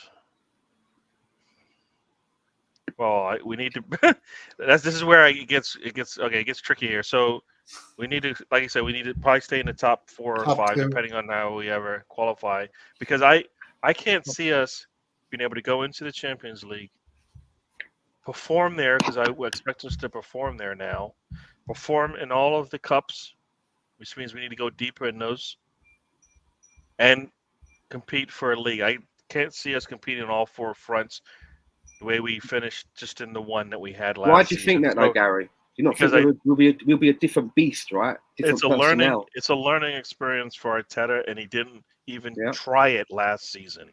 Yeah, last season would have been the test run to say, you know what, we're going into the Europa League. Think about this. We go into the knockout round, and we don't even start our starting lineup in either one of those knockout games. Where you go, our starting 11 doesn't play in either of them. But is that because we was in that unusual position of where we were like winning every game and, you know, ahead in the Premier League and this is what you're thinking about, ahead of schedule sort of thing? Yeah, but you're talking about what happened in the game, and I'm talking about this is what you're planning for from game 1 of the season, knowing that I have Europa League, knowing that I have cup games, knowing how I've looked the last time I played in a cup match, the last time I, as a manager, performed in the Europa League. You knew all of those things. So it's not a new experience for him because he actually, coached in the Europa League. So he knew that. We didn't look any better because he knew what he needed to do that. He knew what he needed to get the team into the top 4 because he did that just the previous season. So as a team, like Arteta and Edu, they knew going in what they needed to do to get better, and we didn't do it. You didn't do it good enough, and we didn't coach that way either. I also felt as well, though, we never had enough last season. And even those that were, the backups, they weren't good enough either. Yeah, that's why those risks don't make any sense to me, and that's why the Salibas, the Tavares, the Marquinhos, the Vieiras, Lokonga, they were all risks in the sense that we always talked about this. Why can't we just get players from the Premier League? They know how to play this. They've been playing it. They might cost more, but I'd rather take one good, solid Premier League player than Tavares and Sambi. If you think about it, we spent almost 30 mil on those 2 players. They haven't helped us. But if you spend 30, 35 on a solid Premier League player, we would be in a better situation. I think we didn't spend that much. We did that. Combined, we did. One was like 50, one was 17 or something like that, I thought. No, one was like 7 or 8. 7. So maybe 20. So 25 mil. 25 25 mil, another 5, you get to 30. I think we can get a solid player that maybe even that we can play that is playing in the Premier League then. You know what I mean? Like, if you think about it, when we were looking for when I wanted strikers, the strikers that I wanted, I know they may not have panned out, but it was like Daka and Edouard. They were both in that 30-35 range that season, Edouard, right? I remember. Yeah, I wanted Edouard Right. at one So time. so for me, there are players that we could have brought in.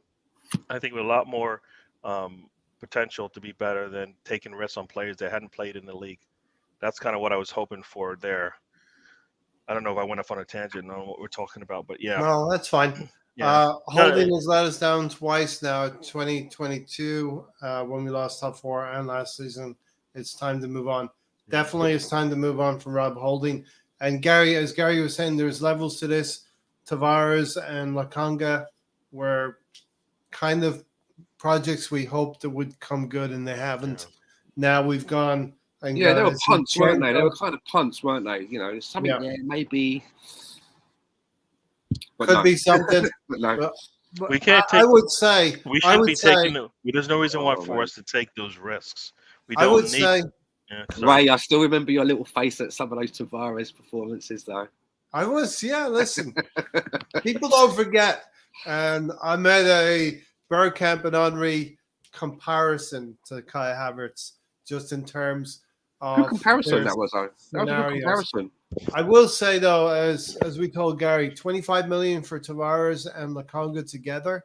If we're looking at the Bucks and we're remembering 25 million, I'd like to see 35 or 40 million profit from. I just remember though, we'd be predicting a squad lineup, and then have both Tavares and Kieran Tierney able to play, and you'd be like Tavares, and I'd be like, what?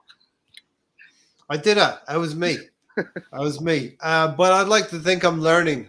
You know, I'm evolving like this team, like this Arsenal team. And when you make mistakes, we've seen Arsenal make mistakes in the last 10 years, right? We now see where what a well-run club looks like, and we're starting to see it right now, a well-run club. And, you know, you got to give Arteta Oh, he froze on us. It's me. Yeah. You're back. Right. You're back. Now, saying that, we did fail. We have failed in the last two seasons, and we do have a very difficult run-in this season as well. So we're still going to have Arsenal fans who are not going to feel comfortable about this season coming up, Gary. So I want to really hit at this now. Great expectations. Let's take it from the fans' point of view, Gary. So last season, I told Tony got under my skin on that Crystal Palace game, and I told myself, I'm going to take it. It's just his opinion. I'm going to take Twitter as people's opinions, and that's the best way to do it, and dismiss what people are saying because it's their opinion. You don't have to dismiss it, but it's how they feel, and I can feel differently about it, you know? No, for sure. What was the Crystal Palace game? Why am I drawing a blank on that? So that was the opening day of the season. We had very poor control of the game. Yep. We did score early and we scored late. Yes. To win 2-0. Result was positive, but the performance left a lot to be desired for that Crystal Palace game. Tony was ranting, saying it's not sustainable. Tony ranting? Never. At a win? I said from this fan's perspective, I'm just gonna run with it, and you know.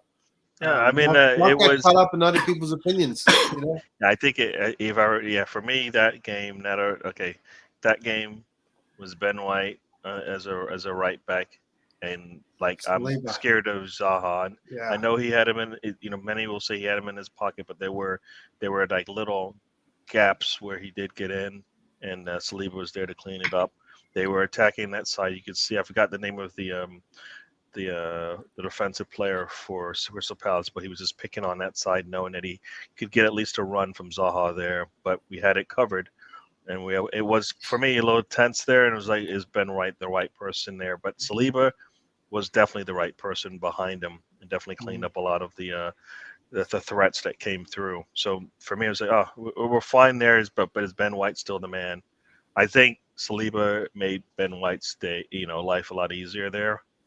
At least the way in that game, you know. But I think for us, a lot of times our press up front makes it easy for us anyway. So, and I think that So I think that's one of the key things for the season is that when we pressed hard, we got the ball. We didn't have to worry about our defense as much.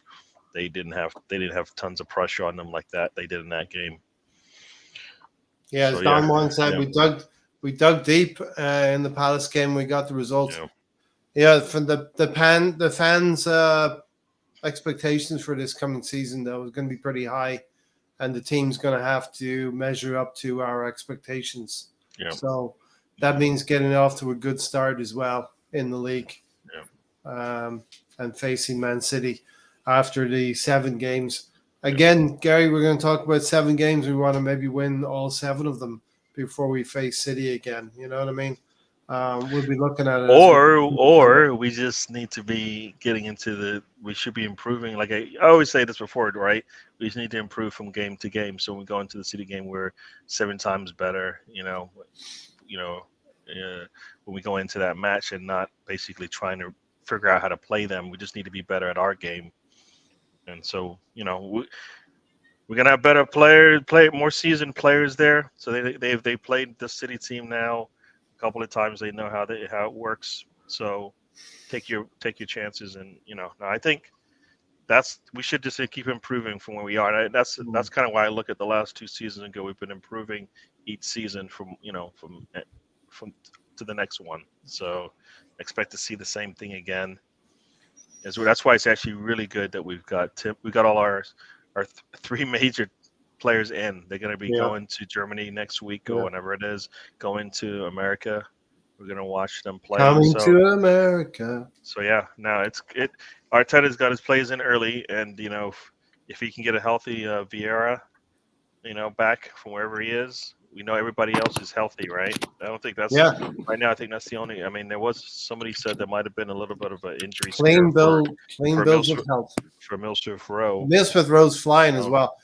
Well, I think they said he came off because he might have had a low knock. So we'll see. Stan, how are we going to manage fans' expectations? If we hit a blip where we draw 1 and lose 1. Twitter's going to go into meltdown.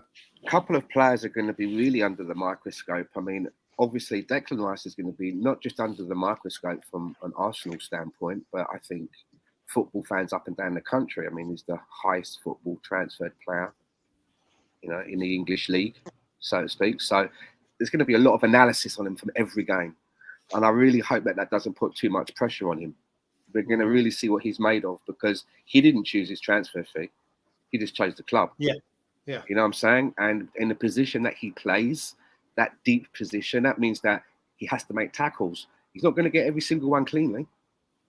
He's not. Do you know what I mean? He's just not going to do that. Yeah. So when he does make a bad tackle and he gets a card or something happens, we can't just go and crucify the guy.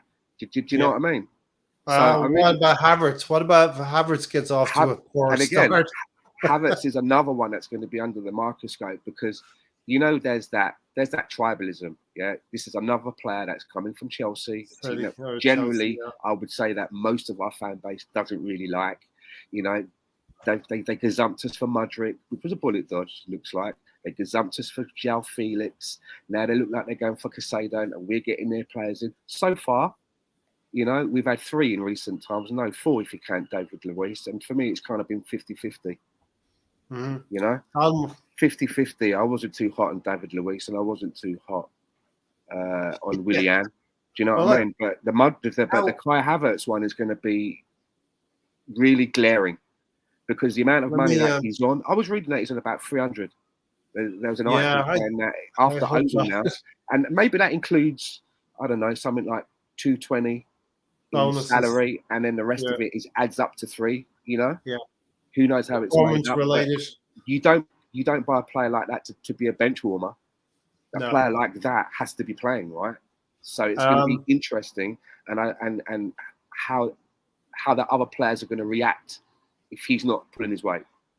As Don Juan said, last 9 games, 3 wins, 3 draws, 3 losses, and I looked at our run in the last 10 games is 4 very difficult away days against top 6 opponents. So, but maybe we're in a position now where if a Saliba does get injured in the running, We've got someone that can come in that may be adequate, so there's not a drop off.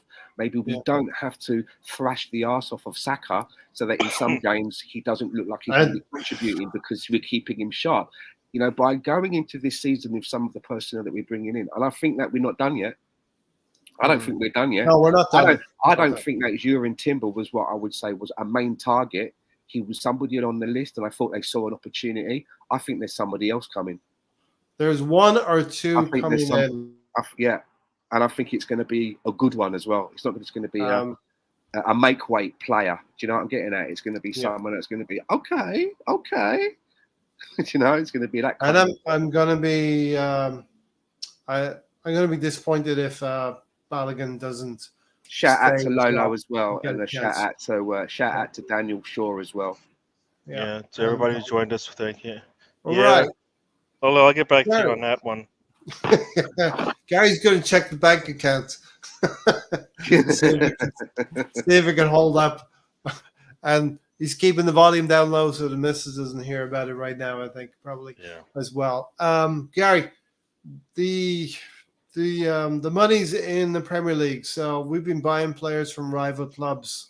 How would you feel if we had to sell a player, one of our better players, to a rival Premier League club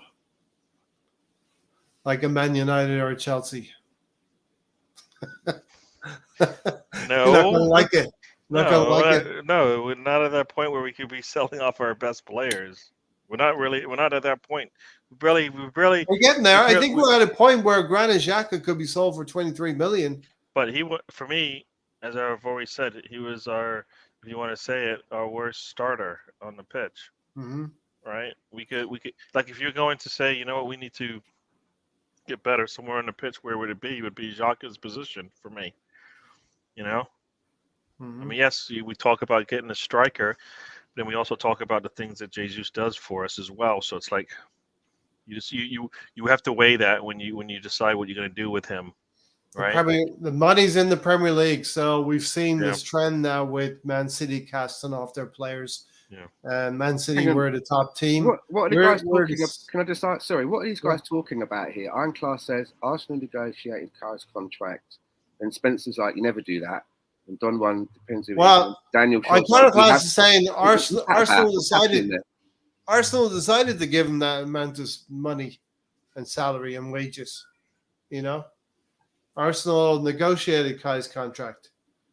You know, he didn't rock up and said he wanted whatever he's going to get, but we decided to give it to him. You know, really? You never do. I think Spencer might be saying you never do that in terms of selling your players within the Premier League. I think that's Don Juan saying depends who it is within the Premier League. We're talking about our good players, right? We're not selling our good players. So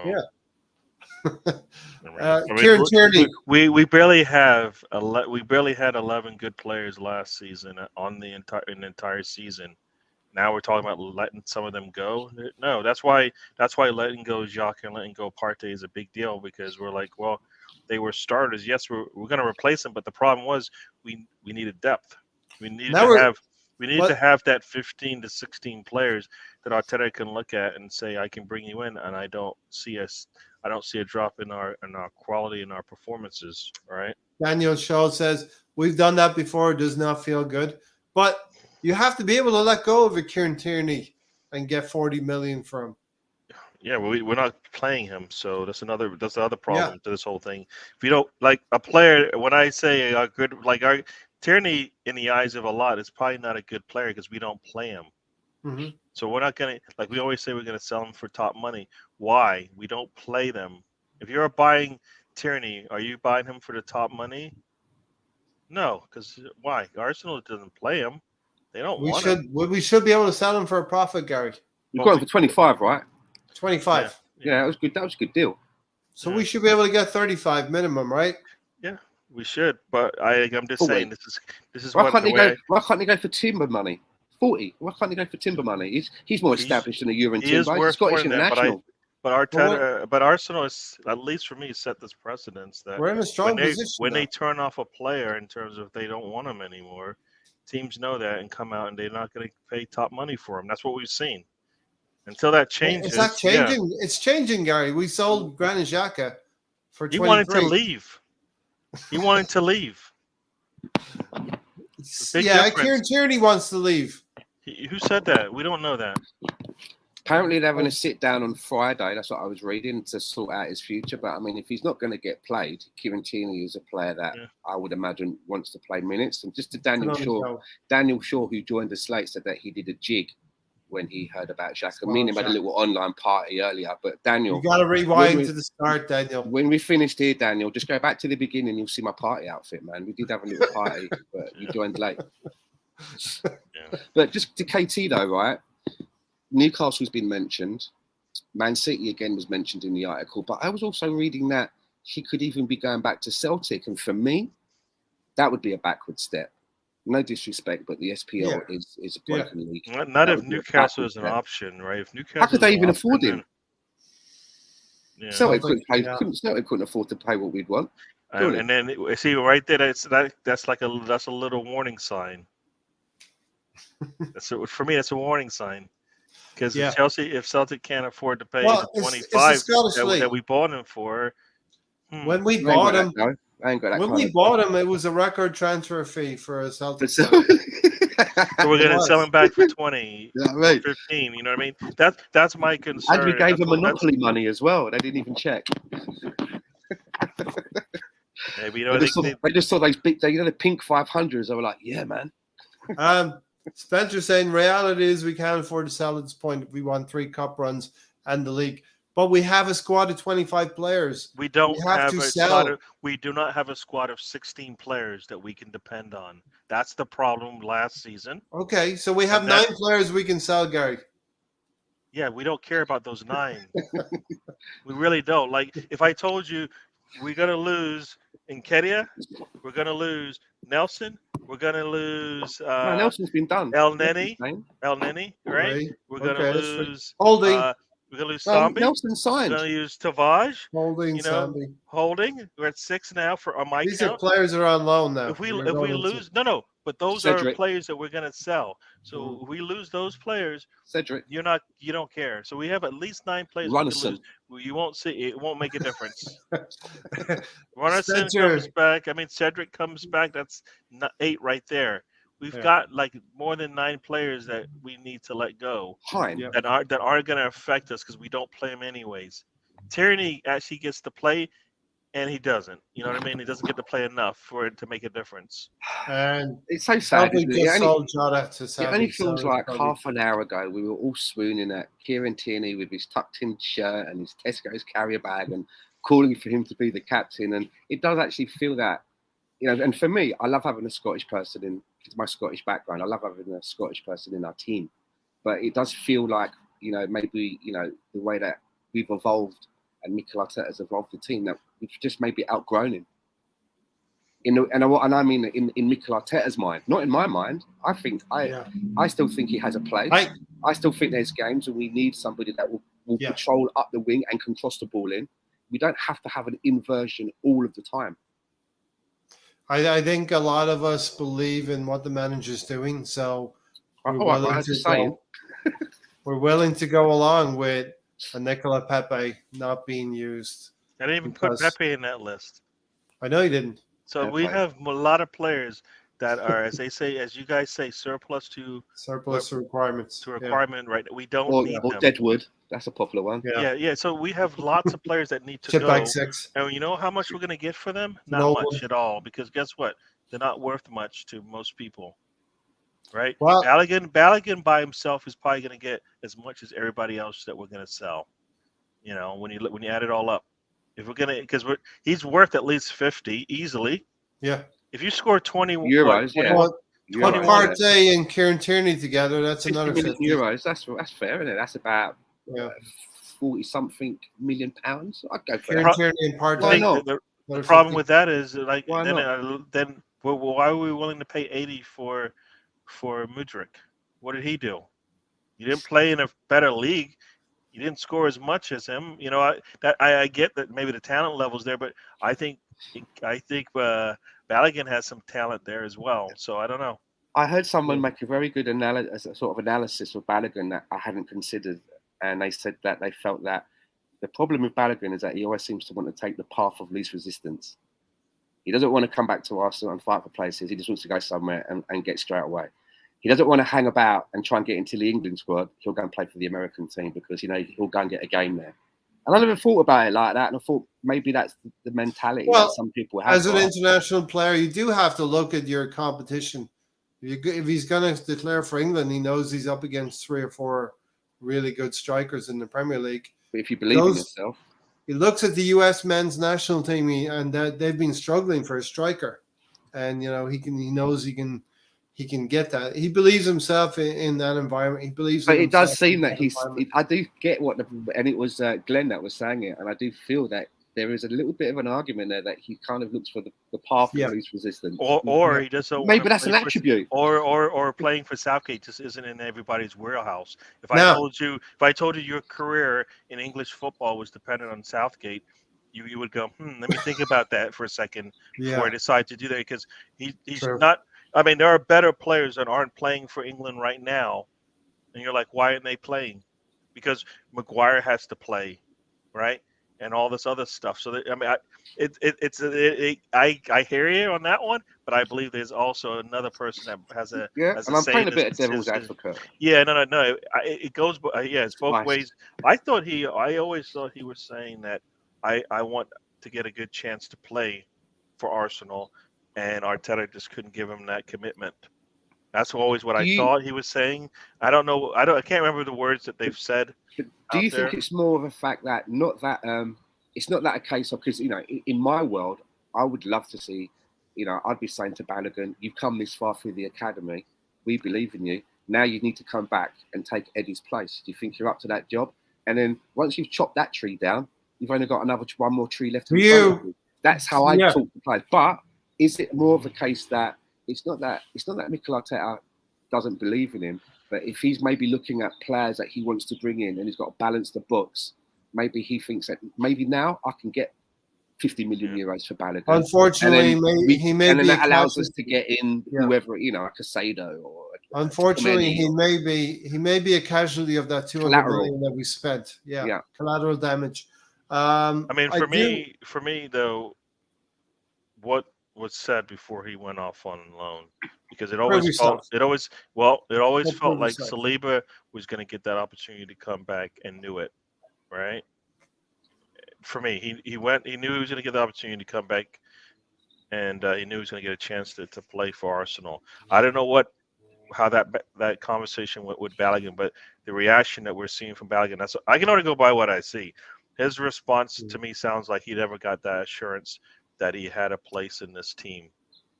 And, like as I said, I think also looking at the English team, well, the same reason why I think Saliba, like I said, the assurance that he would have an opportunity to play on this team.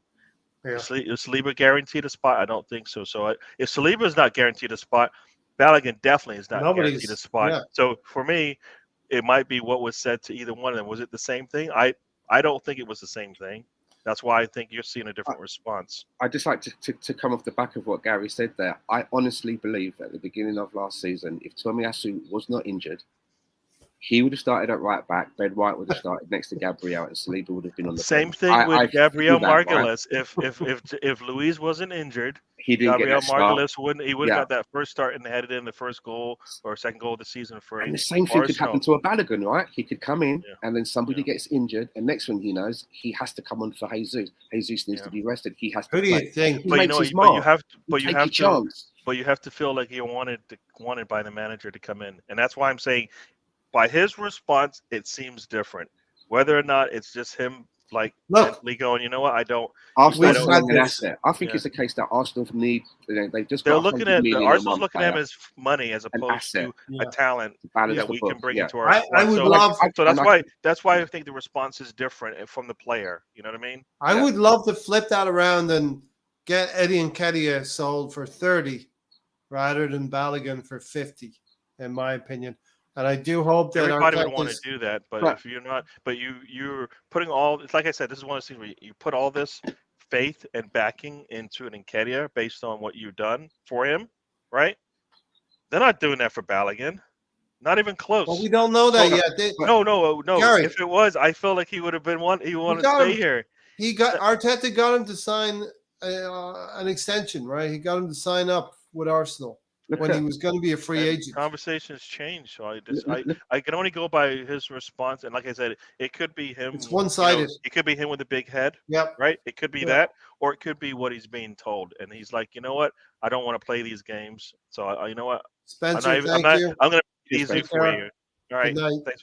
I'm going to make it easier. Spencer is making that a big. He had that big piece of meat on the grill. Yeah, yes, 10-pound pork shoulder. £10. I'm going to go there tomorrow, Spencer. Yeah, I'm knocking on the door. So I'm going to have my knife and fork and a big napkin. So look at what Don Juan says. Right, he says I've watched Balogun goals, and they're all bang average. There was nothing special about his goals, right? And BX is saying the same. And I'm thinking about that, and I'm thinking, look at Lacazette when his last season for us, he goes to the French league and he's like, he got 29 goals or some shit? He's like reeled back the years. So maybe there is something to be said as well about the level. And so Arsenal. Well, I'm going to turn that around and say Saliba played in that league as well. So you're saying that, okay, if it's so easy to score, maybe it's also so easy for it to defend because the strikers are not. So you can't just say all of a sudden the attackers are crap, but the defenders are good. Yeah, obviously, and not be obviously for me anomalies, right? I believe Mbappe would score in other leagues, but you're Don Juan and anomalies, Don Juan and BX, he took his chances. He was efficient. I never saw him. I never saw him. I saw a couple of them. There were some nice volleys in the air on a dead sprint. So yes, he had some probably nice tap-ins, but he also had some really good shots as well. Yeah. And he wasn't like he didn't. He scored what? He scored 15 goals from open play. Pepe. Right. So I don't know. Pepe came with if a loan isn't supposed to look like that, then what's the point of a loan? If that's not what a loan looks like, then what are we doing with players on loan? So for me, it's supposed to work out this way. It did. Now we're saying it was. Oh, you know what? The quality wasn't good. But then why did we send him there? You know what I mean? Gary, why would you send him to France if you're going to turn around and say it's a weak league? Make up your mind. Which one is it? The loan worked. The loan worked perfectly. Do you know why? Because it's all about him. I'll tell you why it is, Gary. Cashing in or keeping. Let me answer that. I'll tell you why it is. It's no different when you send a guy in a league and they go maybe a league or even 2 leagues lower. It's about them having an opportunity to be in the first team setup and understand that part of the responsibility. The quality sometimes might not be up to scratch, but goals are goals. But I'm just trying to put it out there. Like maybe they've looked at it and they thought, well, he's got a good reputation there. He's scored a lot of goals in this league. His name is probably never going to get as much as it is. We've just laid out 105 million. We are, we are a self-sustaining model. Don Juan said right there. We sent him there to raise his value, which to me means we didn't sell you there so you can get better. You can come back and play for us. Yeah. So his response is what I'm saying. It's like if his response is genuine, then it means that the team doesn't want him anyway. So as fans, and we're saying, oh, he's got a big head. He probably does, because guess what? He probably figured, if I'm going to get something out of this, because you don't want me anyways, I might as well just say it, right? You don't want me as a team, so let me go the way I want to go, because now I have a little bit of control in this situation. Is he coming back for the pre-season? Yes. Things could change, right? Nothing's set in stone, is it? I want him to stay because I think there's talent there. But a lot of you guys are saying that it was a French league, so it doesn't really matter. No, and I'm like, I don't necessarily believe that, because I think if Messi and Neymar I'm not saying and that's Mbappe the reason. are there, that's the reason, but I'm just trying there's some of the best attackers and scorers in the world playing in that league. Something's got to be good about Unfortunately, it. I mean, Lacazette. Gary, I agree with you. I think there's something there, but I think unfortunately, when a team gets good, like Arsenal looks like is getting good now, the timing for a young player might not be right. Then I'll just turn it around on you and say, then why do we bring in Havertz? Because he doesn't give us that comfort feel that we want. Havertz is a more if you're spending 65 on a player, it shouldn't be, well, the last 3 years were crap, but the 3 years before that were good. Yeah, but Havertz is a more established player. No, but I just told you why it doesn't answer my question. I don't feel comfortable with Havertz coming in for the last 3 years. Just like if you're saying I don't feel like that what we saw from Balogun from the last year is actually good. So for me, if I'm going to spend 65, why don't I go out and spend an extra 20 and get Jonathan David, like somebody just mentioned there? Yeah. Because guess what? Fair comment. He's playing well. He's leading. He was in that top 10 with Balogun, and a lot of people think he's pretty good for Canada. Yeah. I mean, so I kind of felt like, there are players out there that we could, I don't know. I just think. Let me ask you a yeah. question. Go to Stan first. Yes. Do we think if Balogun and Jesus got equal minutes, Stan, that Balogun would get more goals than Jesus? I mean, I haven't had an opportunity to see a lot of Balogun play, but what I will say is that, if you think that even with a season without going through injury, that Jesus is going to get you 20 goals, then no, I don't. I just never see that happening. Never. He's probably around about 14, 15, maybe a season. But that's all we need, right? Around those numbers. But that means that in order for that to work, that means that the other wide forwards, they can't drop off with their goal, what they're providing, and players like Odegaard has to maintain getting his numbers. And now we hope that somebody like Havertz is also going to chip in, as will Declan Rice. Yep. But I like Jesus. He's a useful player, but I'd like to think now that we have some of the players that we have in the squad, that we don't have to run Saka into the ground. And I'd like to see Jesus tried on the right, because when I saw him on the right at Man City, he looked very useful and he was providing an output. Yeah. Do you know what I'm getting at? And I think, okay, why can't we see a bit of that?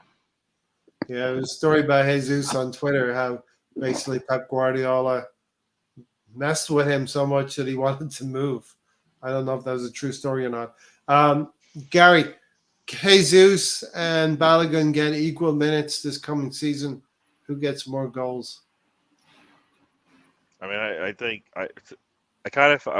my initial thought was Balogun, because Jesus, we don't need him only just to score goals, but also I'm looking at what we're trying to do this season. We want to compete on all four fronts. The only way that's going to happen is if players rotate. Right, that's the only way it's going to happen. And Balogun, I think, is better than Nketiah, so I expect to see him play better in the cup games than Nketiah did. I'm just going on potential. There's nothing we can see. We don't know, but that's kind of I think that at least the mentality that he's showing right now, maybe he wants to do better than anybody out there. You know what I mean? So I'm going to go by that. But also, I think as a team, you might see all of our numbers drop. One, because we're a little bit deeper, but also two, because they're going to have to play in those European games, right? Yeah. We're not like they didn't have to play in those European games. Arteta did bring them in late in games, but they're going to have to start in those games now, which means that if we're going to rotate, they're not going to play as many games. They're not going to have to play 35 games. Like I think we had at least 6 or 7 players with 34 plus games played. Yeah. That can't happen if we're going to play in Champions League and have cup performances and all of that. So our numbers could drop just because we have a lot more players playing in those games now. Trossard will add to that count. I mean, I think he was a 10-10 player last season, right? Yep. Most of those goals came with Brighton, but still, he did give us 11 assists. So, he's going to bring something there. Goal. Yep. And we're going to get healthy as well. So I think as a whole, we might see our numbers drop, and this is similar to what I've said. We might have a better team, but we might drop in the table anyways because we're just still figuring this thing out. But I think our goal scoring could stay exactly the same because we're going to have less. They're going to have probably less games that they're going to play in, but they're going to be 100% when they play in those games now. Mm-hmm. So they're going to be able to give us, those good performances consistently now instead of like 30 plus times a season. You know what I mean? So I think that's what's going to change for us. We want to that's the plan. That's a plan I think that we want to have, though, right? We want to talk. Oh, we want to talk about Saliba, but we want to talk about Steve Round. Can I just add something quickly as Robin Van Persie as well. One of my main reasons for saying that a player like Gabriel Jesus won't get 20 goals, it's not because he's the way that he plays and he's not in a position to score 20 goals. My problem with him is that he misses a lot of chances. Yeah. He gets himself into a lot of good opportunities and he does have a lot of misses. And I think unless he improves his finishing, that's what's going to happen. It will continue to happen. That's what I'm concerned about. Yeah, no, I'm hoping that Erdegaard will improve, so that will take some of the slack off of him, so he won't have to be that creator there. Like Improve. He got 15. you see, That's a record. no, but you see, Asking for great records. no, but but what I'm saying is We want him to step up. he'll continue to improve. Than the record he bought last season. No, but he is good. What do you think? You want him to stay stagnant now? I don't think I don't want him to stay stagnant. So I'm expecting him to improve. 15 again is another good season. Which might mean, yeah, of course. like I said, his goals might stay the same, but his assists might hit that double figure mark this time. Yeah. Right. And that's why I'm saying he'll improve. He'll take away some of those assists and some of that work that Jesus is doing for us. Right. Yeah. So that's why I'm thinking our numbers might stay the same. But guess what? They're going to have Champions League goals, hopefully, on top of those Premier League goals that we're talking about, right? Yeah. So hoping we get both. So their numbers could drop, but if you look at the entire season and go, you know what, they did whatever 20 and 5 or whatever. Same. We could be looking at Bukayo Saka scoring 15 goals in the league, but getting 5 or 6 goals in Champions League at the end of the season. He's got 20 plus goals for the season. You know what I mean? That Tuesday night atmosphere should amp up our debutants, and it's going to amp up the fan base as well. We're going to get gas for Tuesday and Wednesday nights. We'll be here on Thursday night forum to talk about those Tuesday and Wednesday nights. Rule said I watched a couple of Balogun games in France. While he had scored a couple of goals, I strongly doubt Balogun would get the same numbers in the Premier League. In France, he's afforded a lot of space. That's not in the Premier League. So fair point. But see, for me, I look at that and I go, so if Mbappe came to the Premier League, because there would be less space, do we think he's going to get less goals? And probably most people will say no. He'll still get his 20 goals in the season. Because he's Mbappe. He's better than no, he's better. But I mean, we're talking about somebody who's like 6-7 years. That's with a hat trick in the World Cup final. I mean, I know. So I know there's levels to it. But what I'm saying is, but he's early in his career. So if he's not scoring, if he's scoring 20 now, and he's not even close to at his prime years in the career. You expect him to improve if you continue to push him that way, right? I'm just going to be annoyed because maybe Balogun might miss this boat that Arsenal's on right now. I'm going to be annoyed if he goes to another club and we see him, succeeding and scoring goals. If it's not in the Premier League, it won't matter to us, right? Probably won't. Gary, would you take second in the Premier League, a semi-final in Champions League, and an FA Cup win next season? I would. Yes, because that's an improvement. Because we haven't. I mean, if we can get the semis of the Champions League in our first year, that is crazy. Something to build on. And I think we should get to a quarterfinal minimum. If we can get to a semifinals of a Champions League, we should be challenging for that first spot in the Premier League. And you look around Europe, because for me that we're playing up against some of the best teams in the world at that point, right? Yeah, in the quarters, Real Madrid, City, who are Arsenal, top 3 teams in the league, in the Champions League. Stan, would you take those finishes? I would take that in a heartbeat. You know why? Yeah. I mean, imagine the journey getting into those situations, the roller coaster would be. You know what? We still have fans. Winning our 15th FA Cup and getting to the semi-final of a Champions League at our first crack at the Champions League for so long, that would be fantastic. Some Arsenal fans would be still complaining about that, probably. But the thing is as well, right? Do you know how many fans are out there? 1 city, 2 points, right? Maybe. Do you know how many fans? Gary, do you know how many fans are out there, right, in England that are around my age, right, coming up to the age of 55, and maybe supported their club for 40 odd years and have never seen their team win an FA Cup, let alone get to a final or get into a semi-final of a Champions League or touch the Premier League, and we're getting all of this at the moment. I mean, we're spoiled. Sorry, Gary. Yeah, I think I lost my train of thought. No, it's fine because you were moving. I think maybe it was about fans still complaining. Oh yeah, like for me, say we finish third, a quarters in the Champions League, and we play in a finals, but we don't win it. For me, that's still an improvement on where we have been. I know. Some people will say that's not, and they needs to be fired. But once again, that would mean we were competing on at least 3 fronts. Guess what? We haven't done that in how many years now? How many years have you said we got a chance to win the Premier League and we're going to win a cup? We have a chance to win a cup in the same season. We've never done that. Like, I've been following this team for 12 years now. But Gary, the narrative would still be Arsenal blew the treble. Yes, exactly. The treble.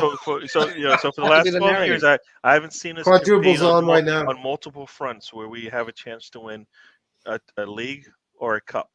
Yeah. Right now we're saying we have a chance to win a league and a cup because we're in the top 4. I would love to know. So I'm gonna that we got to. I keep saying the goal is to win everything, right? But the milestones have to be met as well. So there's bare minimums that Arteta has to do to show that he's better. He needs to go deeper in the domestic cups. Yeah. He needs to get out of the Champions League. He needs to make sure he finishes in the top 4. All of those are milestones that we haven't done. Nobody's seen this in 10, 15, 20 years. 15 years at least, right? Nobody's seen that. If he does that, that's what the growth that you want in your squad. And we're still young, and we're only going to get better. I think if he can get us out of the group stage of the Champions League at his first go, I think that would be, from there everything's a bonus, isn't it? I think if he can get us out of the group stage, that's a reason something to build on. Yeah. We haven't had this since Arsene Wenger's heyday in the early 2000s, where we would be in the Premier League with a chance to win it. We would be in a semi-final of the Champions League, and we would be in an FA Cup final. So like I said, it's been a while. So for anybody to say everybody say that's a negative that you didn't go far is, where have you been watching the last 10 years? Nothing even close to this. Yeah. Nothing even close to it, and we still have to fill some holes as it is, right? Yeah. So no. Another hole we have to fill is an assistant coach. Steve Round has parted by mutual agreement with Arteta. So that's a strange one, Stan. What does that mean? One. That's like when you hear like a film's in production, and then you get and then you get a headline finding that the director has left due to creative differences. Like, what does that mean exactly? So the one that I was reading though was something about Robin van Persie being moved. I was going to bring that up. I was like, but there's also the Cazorla link as well. So maybe not as head coach, because I know Cazorla's because I don't think he's has done as much in the coaching side. He would come in to do, learn the coaching side, but RVP would be coming in as assistant. If you had a chance to bring in Cazorla versus RVP, which one do you want to bring in, regardless of qualifications, to help out the squad? Sandy. Yeah. Sandy's got more. So yes, he has to work on his baddies, but he's going to be working with our young youth and our midfield that might need a little bit of help as well. I mean, do you know how I'm basing my decision? I'm thinking of the two people. I'm thinking, which one of them would I like to go out and have a pint with? And I'm like, Sandy. Yeah. I'd probably throw my pint over Robin. Let me just say something about Robin van Persie. He was a spectacular player. There's no doubt about it. Some of the angles of the goals that he could get in, it was almost like every time he got the ball and he was in their half, we thought, here we go, something could happen here. And we stood by him as a player. He was really out on his arse in Holland when we got him. And I was living out there at the time then? Yeah, I think so. And if you remember, there was some allegations that he had with the police that he had, and we still stood by him. And we brought him in and we nursed him through some injuries. And I have to admit as well that there were some seasons where he was carrying us on his back a little bit. But then when we needed him the most, he just went to like the other position. Do you know what I mean? It's like he dropped his rifle and he just went to the other side in the war and just joined them. And the way he did it as well, ever since I was a little boy, I'm like, well, I've seen pictures of you when you was a little boy. You was wearing an Arsenal kit on your bed. So what are you chatting about? It's a shame that he tarnished the reputation that he had because he was a magnificent player. Yeah. He was injured for large parts of seasons, and we were talking about keeping faith with maybe a Fabio Vieira or whoever else could be injured this season and keeping faith with them. Well, we did that for Robin van Persie for 5-6 seasons. And then he came good and had probably 2 really good seasons for Arsenal. One season he got 30 goals one season. One story that I remember him telling was that he was out injured, and he said that he was in the back room somewhere in the training ground, and he was lying in an ice bath, for his foot or whatever. And there was a window that looked out into the training pitch, and he goes that the training had finished, and he could hear a ball being kicked and like hitting the crossbar and stuff like that. And he looked out of he sat in this ice bath, and he looked out to see what, and it was Dennis Bergkamp. Training had finished. Dennis Bergkamp was still back out there with a football, and he said that for him gave him a big inspiration of what it is that you need to do to get to the top level. He said he saw that through the window, and that really it flicked a switch in me. And then it was very hard to see Van Persie go to United and score every weekend, every match day. He would score goals for Man United and bring Alex Ferguson his final league title, wrapped up pretty easily in the end with Van Persie's goals. So I Arsene Wenger, why? One thing we need to improve on is our defense on corners and free kicks. We were poor last season. So Gary, Van Persie or Santi? Definitely Santi. So yeah. Which no, one I don't have the hatred a lot of fans have for him when he left. Because at least the reports say that it was he wanted to go somewhere and they didn't let him go, so he just said, "All right, screw it, I'm just going to go to Manchester." So I kind of felt like Arsenal had a play in this as well. I don't know what part of that is true or not, but we could have sold him onto the continent for less money. So it's like, right?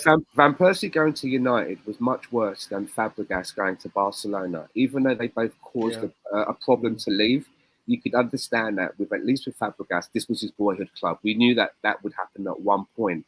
With Van Persie, it seemed to me that he owed us a little bit more by the way that we'd stood by him with those police allegations and all of that stuff, and with his injuries and stuff. There's a lack of honour there a little bit. But my caveat, it's their job, isn't it? We all love Arsenal, we all love them, but to these guys, this is a job. And if you're working on your job, Gary, and the competition, is a trailblazer at that time in the field, and they're offering you, maybe you'll jump ship. It's a job, right? But I thought he had other options as well, and Arsenal didn't want him to go there either. Oh yeah, he could have went to the continent. Really? I thought that was one of the reasons. Yeah, I think he could have gone there, and Arsenal didn't want to let him go there. So then I guess he just ended up going. I think he had a bad decision, out of line. No, well, I think Arsenal could have let him go somewhere else, and they didn't. And then he said, "All right, screw it." So I'm going to. At least that's the way I felt like Arsenal had a play in this thing as well. A little bit of Arsene Wenger being, a little bit sentimental. And the thing is as well, Rolls hit it on the nail on the head. Had it not been for the way that I feel about him personally, had it not been like that, then I would have chosen Robin van Persie because, as I said, the guy, as a technical player and the skill that he has, he's magnificent. He really is. Yeah, I just remember that, like you said, that one season when he hit the 30 goals, and it's like, you see him score, and you're like, all right, we need a goal. And it's like, it seemed like there was like 7 defenders in the box, but he was able to just slice through there. We would win games 4-3, right, Gary? 3-2. Yeah, do whatever we needed to do, but because we had the better striker in the game. And when's the last time we said that? We had a better striker in the game. Don would hate him to be back at Arsenal. I think we have to think of these people as in the coach's role and how they're going to teach our players. And I think maybe Santi could teach our players more than Robin van Persie. But it's maybe a little bit, very much biased because I don't know what's going on in the background. That would be like Arteta going after Kane now to win the league, ruthless. And Kane's going into his last year. So 70 or 80 million would be enough for Kane to move. Probably. They risk losing him. But you know what? For me, it's different now, right? Because isn't it different? No, it's like Sol Campbell. It's like Sol Campbell coming to Arsenal. Saul Kane coming to Arsenal. No, hold on. Don Juan corrected himself. He said, I would have RVB back at Arsenal, then change it to RVP. He was right the first time. I thought he was saying Robin Van Bastard. I thought you were going to go there when you saw the B. Yeah. Harry Kane to Arsenal, Stan. What? What's that mean? Would you be for Arsenal going for Harry Kane? Sal Balogun, get 50 million, add 30 to that, go get Kane. I'll be story for the ages, says Rule. No, I don't.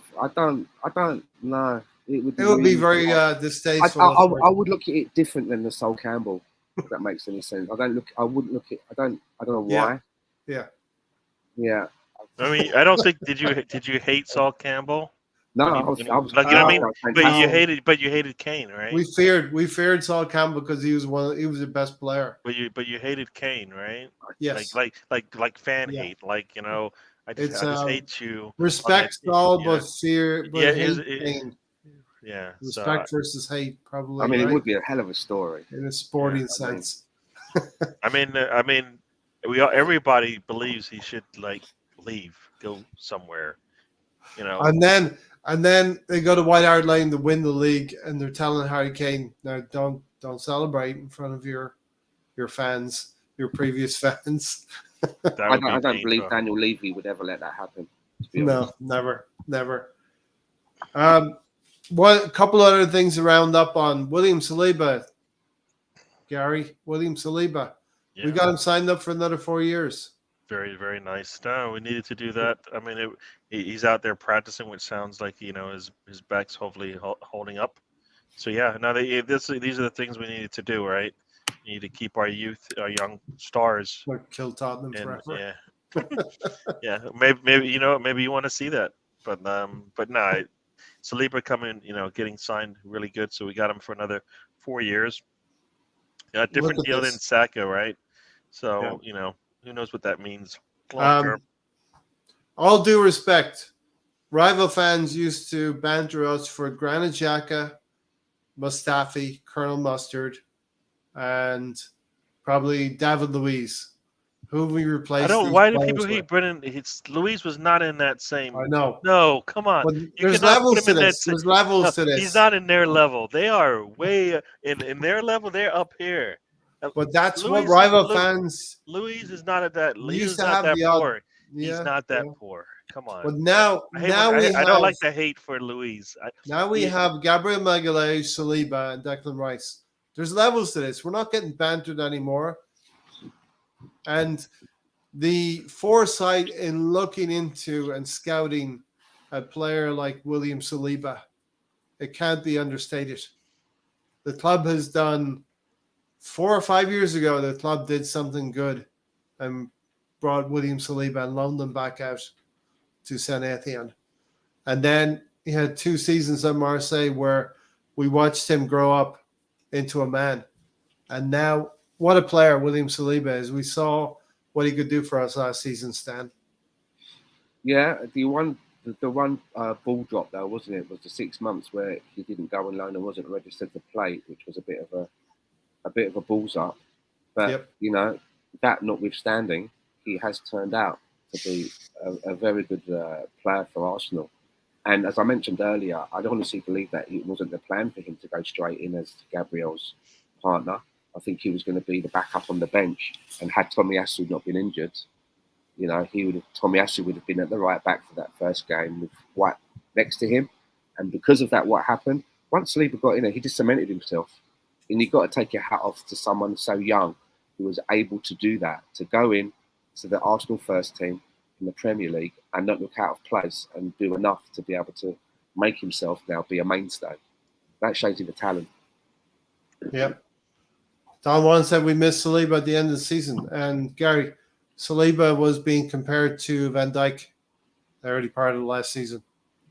Yeah, he was really good. And as somebody said, Gabriel Magalhaes, he is definitely underrated in terms of at one point I know in the season when we were looking at it, partnership. It was Saliba, you know, Saliba, who was at threat of getting that whatever 5th or 6th yellow card or whatever it was from the way he was playing. Yes. So for me, like the two of them, they have a different style, but they play the positions pretty well for us.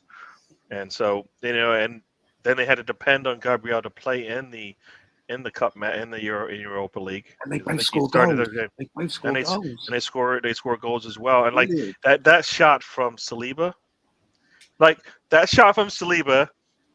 which one of our 4 attacking players do you go? It was close to that shot. How many of them did you go? It rivals that shot, and it's not, you know, it's not that they shoot a lot more, and that shot like they keep showing the replay every once in a while. And you're like, damn, that was good. That's like you said, that's our defender there playing. So Saliba, like I said, the Saliba Gabriel Margalez combo is really, really, really, really good for us. Mm-hmm. And they need somebody to push them, not only just to make them play better, but also to put them on the bench every once in a while so they can rest and get ready for the next one. So, yeah, no, you know that I'm looking forward to the combo again, and Rice in front of them or Partey in front of them, whoever it is. Mm-hmm. Can I ask you guys a question? Looking at our starting 11 now with the current squad, I'm going to put Partey in there because he hasn't left. Yep. Havertz, Odegaard, Rice. Looking at our starting 11, you know, Saka, Martinelli, Jesus, the back 4. If you had to identify a weak link, is there one that you feel I'm still not? You're not starting Havertz over Rice, though. No, I'm talking about, you know, a midfield of Havertz. There's 2 weak links. Yeah, with Rice, you know, playing a bit deeper. I think if Partey's on the squad, he starts.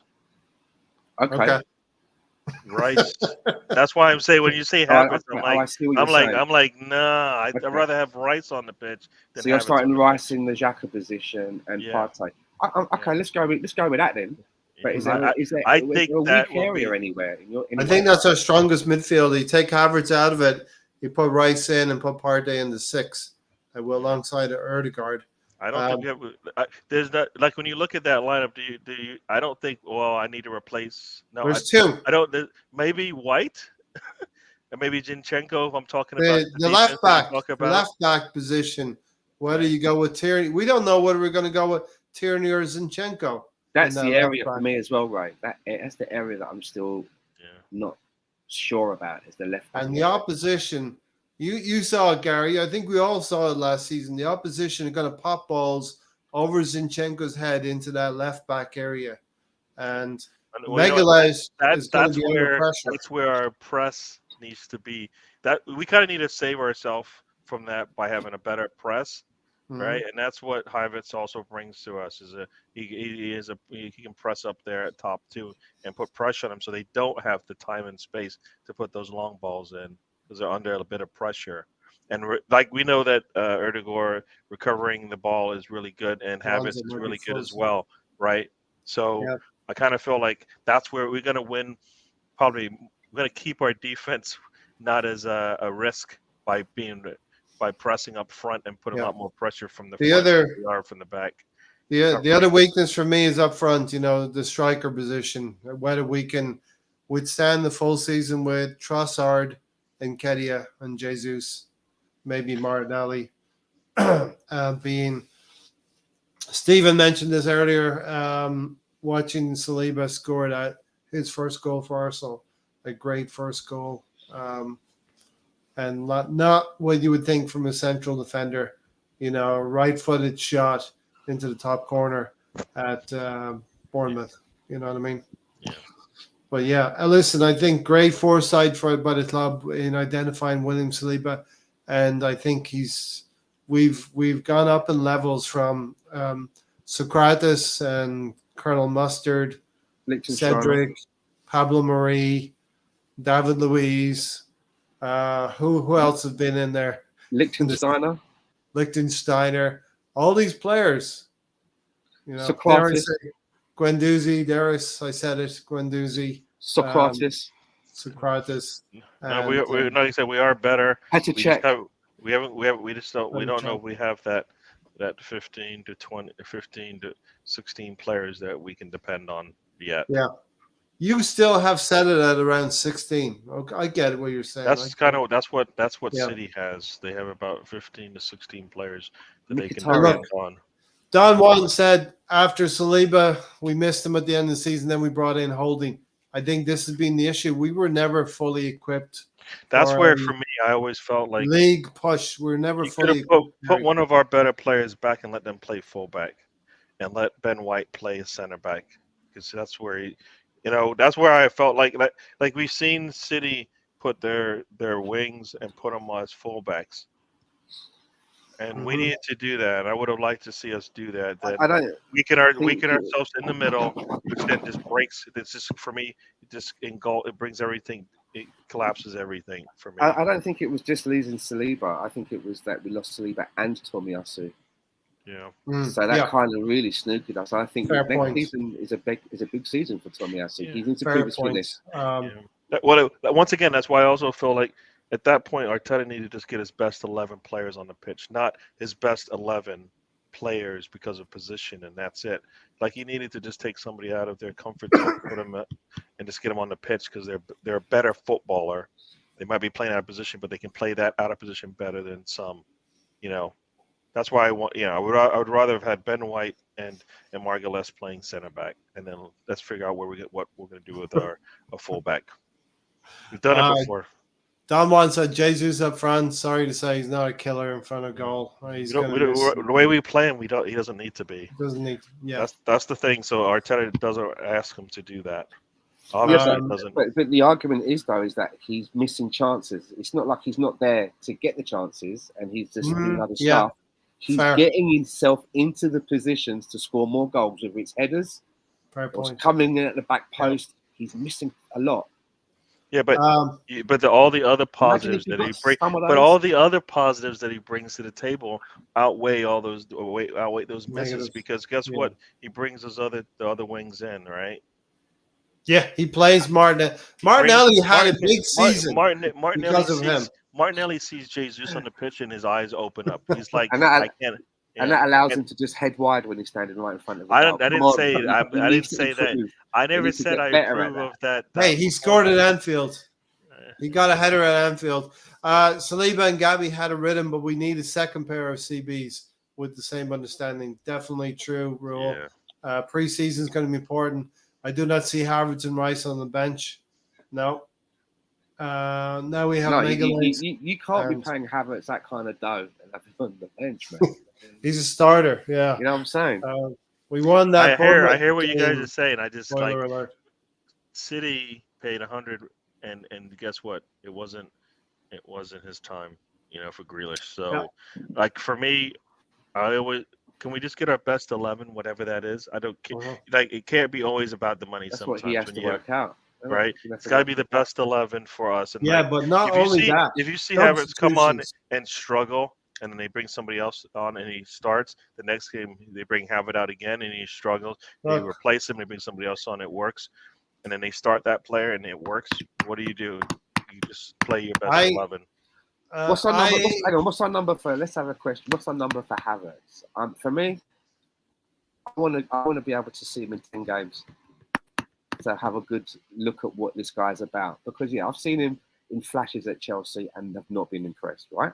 Yeah. But I think that 10 games for me would give me a good snapshot of what this guy is about. What do you think? Too much? Too low? Well, as Raul said there, and I think I've said this multiple times. Mm-hmm. The preseason is very key, because and I agree. We saw the influence that Jesus had when he came on. Havertz has to have the same kind of influence in the game when he comes on, because the talent isn't going to be. It's not a Premier League game, so he doesn't have that pressure on him.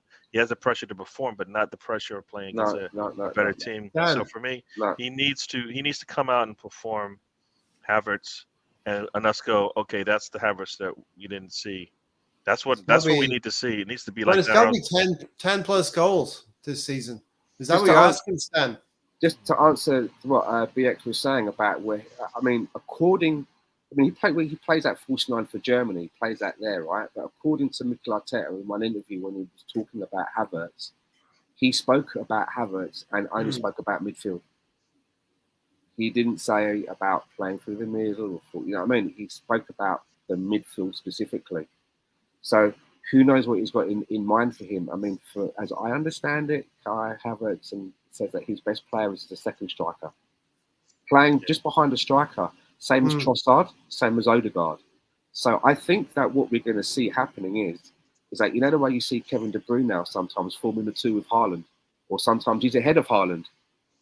I think you're going to see us playing Odegaard and Havertz rotating in that role alongside Jesus. Playing as second strikers.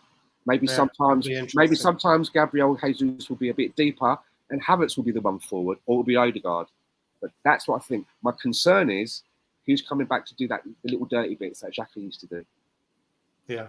Them little bits there, that's the bits that are going to be important, right? If we break away and everyone's like fielding as a counter attack, who's coming back to do that? If Havertz isn't going to be like Ozil and just be like, fuck that shit, I'm waiting up here till the ball comes back, we are in trouble.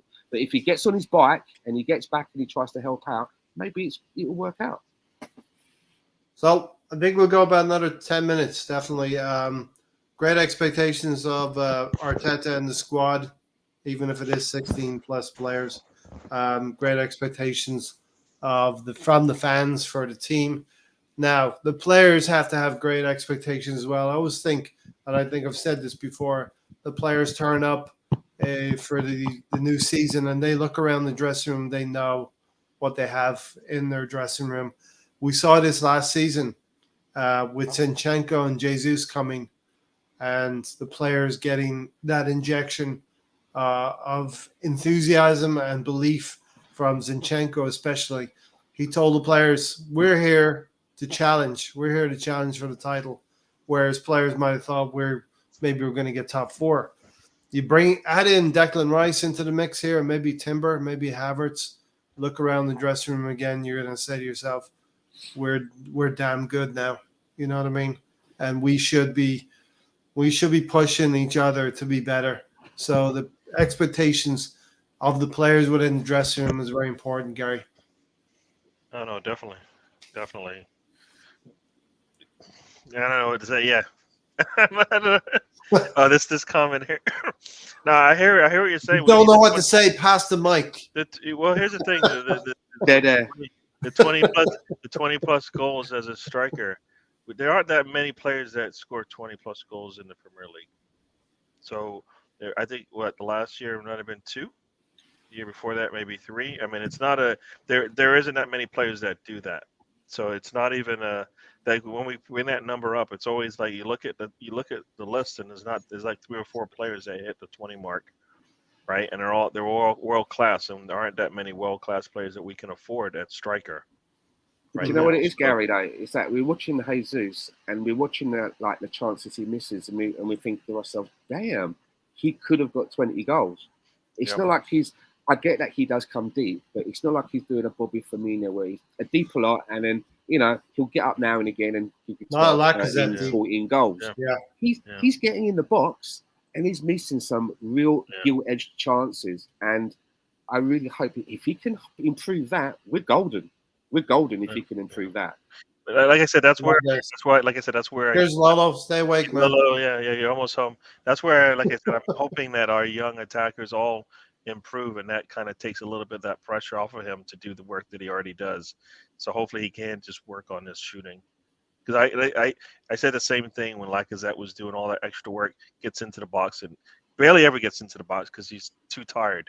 You know, for Jesus, if he doesn't have to work as hard as he has been, because everybody else is contributing to that part of the game, then yeah, he should be able to, you know, maybe score goals. I always feel like that wears it down, that takes his concentration off, and that's why the shots look the way they do. It's because they're asking him to do so much more than like a typical striker doesn't work as hard as he does. That's all we said for Lacazette. We can't make an excuse. No. I say that for Lacazette because one, he wasn't even in the box. Jesus actually gets in the box, but then he misses it. And I say, but it's all the extra work that you have to do. let me just say to Lolo, get the right? attack, yeah. The next time you're in Buffalo, give me a heads up. I'll drive to Niagara and we can wave at each other across the border. You drive 3,000 miles. Nah. No, actually, Niagara's not that far, but it's on the border to Buffalo. I have memories of the day. Yeah, but you're on the West Coast. You're in Vancouver. No, that was when I was in Esther, right? That's when I was went to Toronto. Okay. Okay. Lolo. Yes, there's reason to be very, very happy that we could be having lots of victory smokes this season. Good times ahead. Good times ahead. You know. Let's enjoy it though. There's Arsenal fans out there who are saying, you have to show me. They're not going to enjoy this season until we lift trophy. We lift silverware. Yeah. However you want to do it, it's up to you. But I'm going to do what Gary always says: enjoy the ride. You know, don't waste the trip. You don't want to enjoy it until the end of the season. You want to enjoy each and every game. Yeah, no, as I tell people all the time when they're like going into the match thinking we already lost. I'm like, how can you do that? You haven't even played it, and you're already concerned that we're going to lose. I'm like, I feel like we can win every game. And you know, there is an opportunity for us to win every game. It doesn't work because things don't always go your way, but you have a chance to win every game. If you look back at it, you can see where you could have won and where you lost it, kind of thing. So, you know, and we continue to get better. We're going to have our chances to win a lot of games. Top four in a trophy. Listen, I said this about United. They won a trophy. You got to hold your hand up and say it was a good season for them. They got top four and they got a trophy. We had a very good season, just missed out on the Premier League. One other thing, unless either of you have anything to add, I want to ask this question. Can we stay above Liverpool this season? It's going to be tough for me. I think it's going to be tough the way they finish off the season. You know, they struggle. Like they've done that multiple times, right? They lose Van Dijk, and they still finish in the top four. Last season, they struggle, still finish in a top five position, right? So they've shown resiliency, and once again, they have world-class players in their goal and their back line and up top, right? I mean, that's the thing we don't have. We don't have that type of player. We don't have a Salah, right? You talk about that 20-goal a season player. We don't have that player. Saka could be that next season. I think Saka is going to be better than Salah. Somebody said Erdegaard, if Erdegaard just takes the damn shots, he'll have 20 easy as well. I think this season we see Saka exceed Salah this season, I believe, in terms of goals and assists. You know, we'll see. Like I said, I can see his numbers dropping just because we have to spread the wealth around and we have to spread the minutes around and all that kind of stuff. We've got an embarrassment of riches up front. We need to do it, Mikel Arteta. Stan, can we confirm our superiority over Liverpool and stay in the top two at least in the league? Yeah, because looking at Mikel Arteta, he seems to have done a lot of investing into his defence and his midfield. And I think there has been a lot of games where we lost the battle in midfield sometimes. We had some good people in defence. We had people that could put goals away, but sometimes we got overran a little bit. And I think he's identified that. And looking at what the reinforcements that he's bringing in, and I still think there might be another one. Do you know what I mean? Yeah, it would not surprise me. Maybe surprise me if maybe we get rid of Partey and Balogun, for example, and the prospect of getting that cash in frees up more cash to get something like a Tuchumeni or even a Casado. So, or somebody said if we're going to trade Partey to Juve, maybe we just get Dusan. Something like that. Who knows? But I think that because of what we're doing in the midfield, it will give us the edge in certain instances. I want to battle against Liverpool. And I want to give a shout out on Twitter to Connor Moore as well. I've been following him on Twitter. I don't know if he's in the know, but he seems to be close to the club and has been right with a lot of these things that have been happening. So yeah, I know Connor Moore as well. Yeah. So listen, that's where we are. It's sort of gratifying to be talking about Arsenal for the last 4 or 5 years and identifying the issues that Mikel Arteta had through the years and sort of being positive about it and sticking with it. And we're seeing the fruits now, maybe the trees bearing some fruit, the olives bearing some fruit as well, the olive tree. And we have a dog now called Win. So instead of top 4, he's called Win now, Gary. I believe, though, it will be another, probably 2, maybe 1 or 2 more signings coming in. Yeah, Arteta did some weird things like the potato in the brain and whatever it was he did, and then That was the heart. That was the heart. Whatever it was. No, but I was just thinking about that because also I look at the women's team and they just went out there and got probably one of the best young attackers, right, in the game out there, and that was available. Yeah. So if we're healthy next year, the women's team should be right back where they want to be, competing for trophies at the top of the league. And, and they did that this past year with all the injuries that they had, and they still won a trophy. And that's where we need to be as a men's team, is that, guess what? You might lose, for example, a Saka and a Erdegaard, and guess what? You still win a trophy that season. Mm-hmm. And you finished third in the league. You know what I mean? That's where Arsenal needs to be, based on that's where we want to be. Maybe right? 2 more. I mean, don't get me wrong. I like dogs. I love dogs, but I mean, calling it Win. I bet even when the dog heard that it was being called Win, it was like, what? Do you know what I mean? That is the dumbest name I've ever heard. Yeah. Now you want me to respond. Yeah. Now you want me to respond to that every time you say the word. Yeah, idiots. Yeah, the dog's just called it goal. Walk, Win, walk. Yeah, it's trophy. Call it trophy. One final thing I want to say.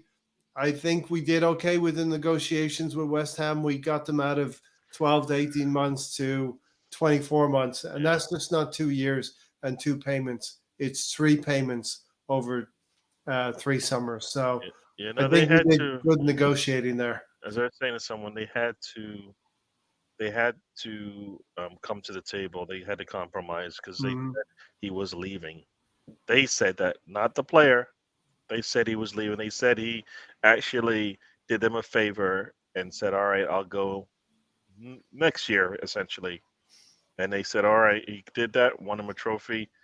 And then, so I think they had to compromise because they said one of the players going to leave, and we got the number that they wanted. So now it's up to them, and they had to come closer to what we wanted. We were in the driver's seat at that point because I think they would look pretty bad if they did that to Rice. I think he's done everything he could for them. Any final thoughts, Stan? No, really. Happy days. You're celebrating Granit Xhaka and the club's moving on. I mean, look, we're upgrading. The level of players that we have, the quality is being raised in the first 11 and in the squad as a whole. That can only mean good things. We've shown that we've got our big boy pants on. We've gone head to head with Man City for a player. Maybe we've overpaid for that player, but it was, we needed to show our intent in the market because we've lost out on targets before. We've got 3 players that I'm interested to look at. I don't know anything about Timber either, but I still think there might be something else happening. So, anything now that happens for me is a bonus, right? We can just sit back and just take it as it comes. Link your fingers back there, and we're enjoying the summer, and that's what a big club does, As Tony said, BDS. So, Alonso, thank you for joining. You're not with us anymore, but thanks for joining. Stan, thanks for being here. Welcome. Gary, welcome back.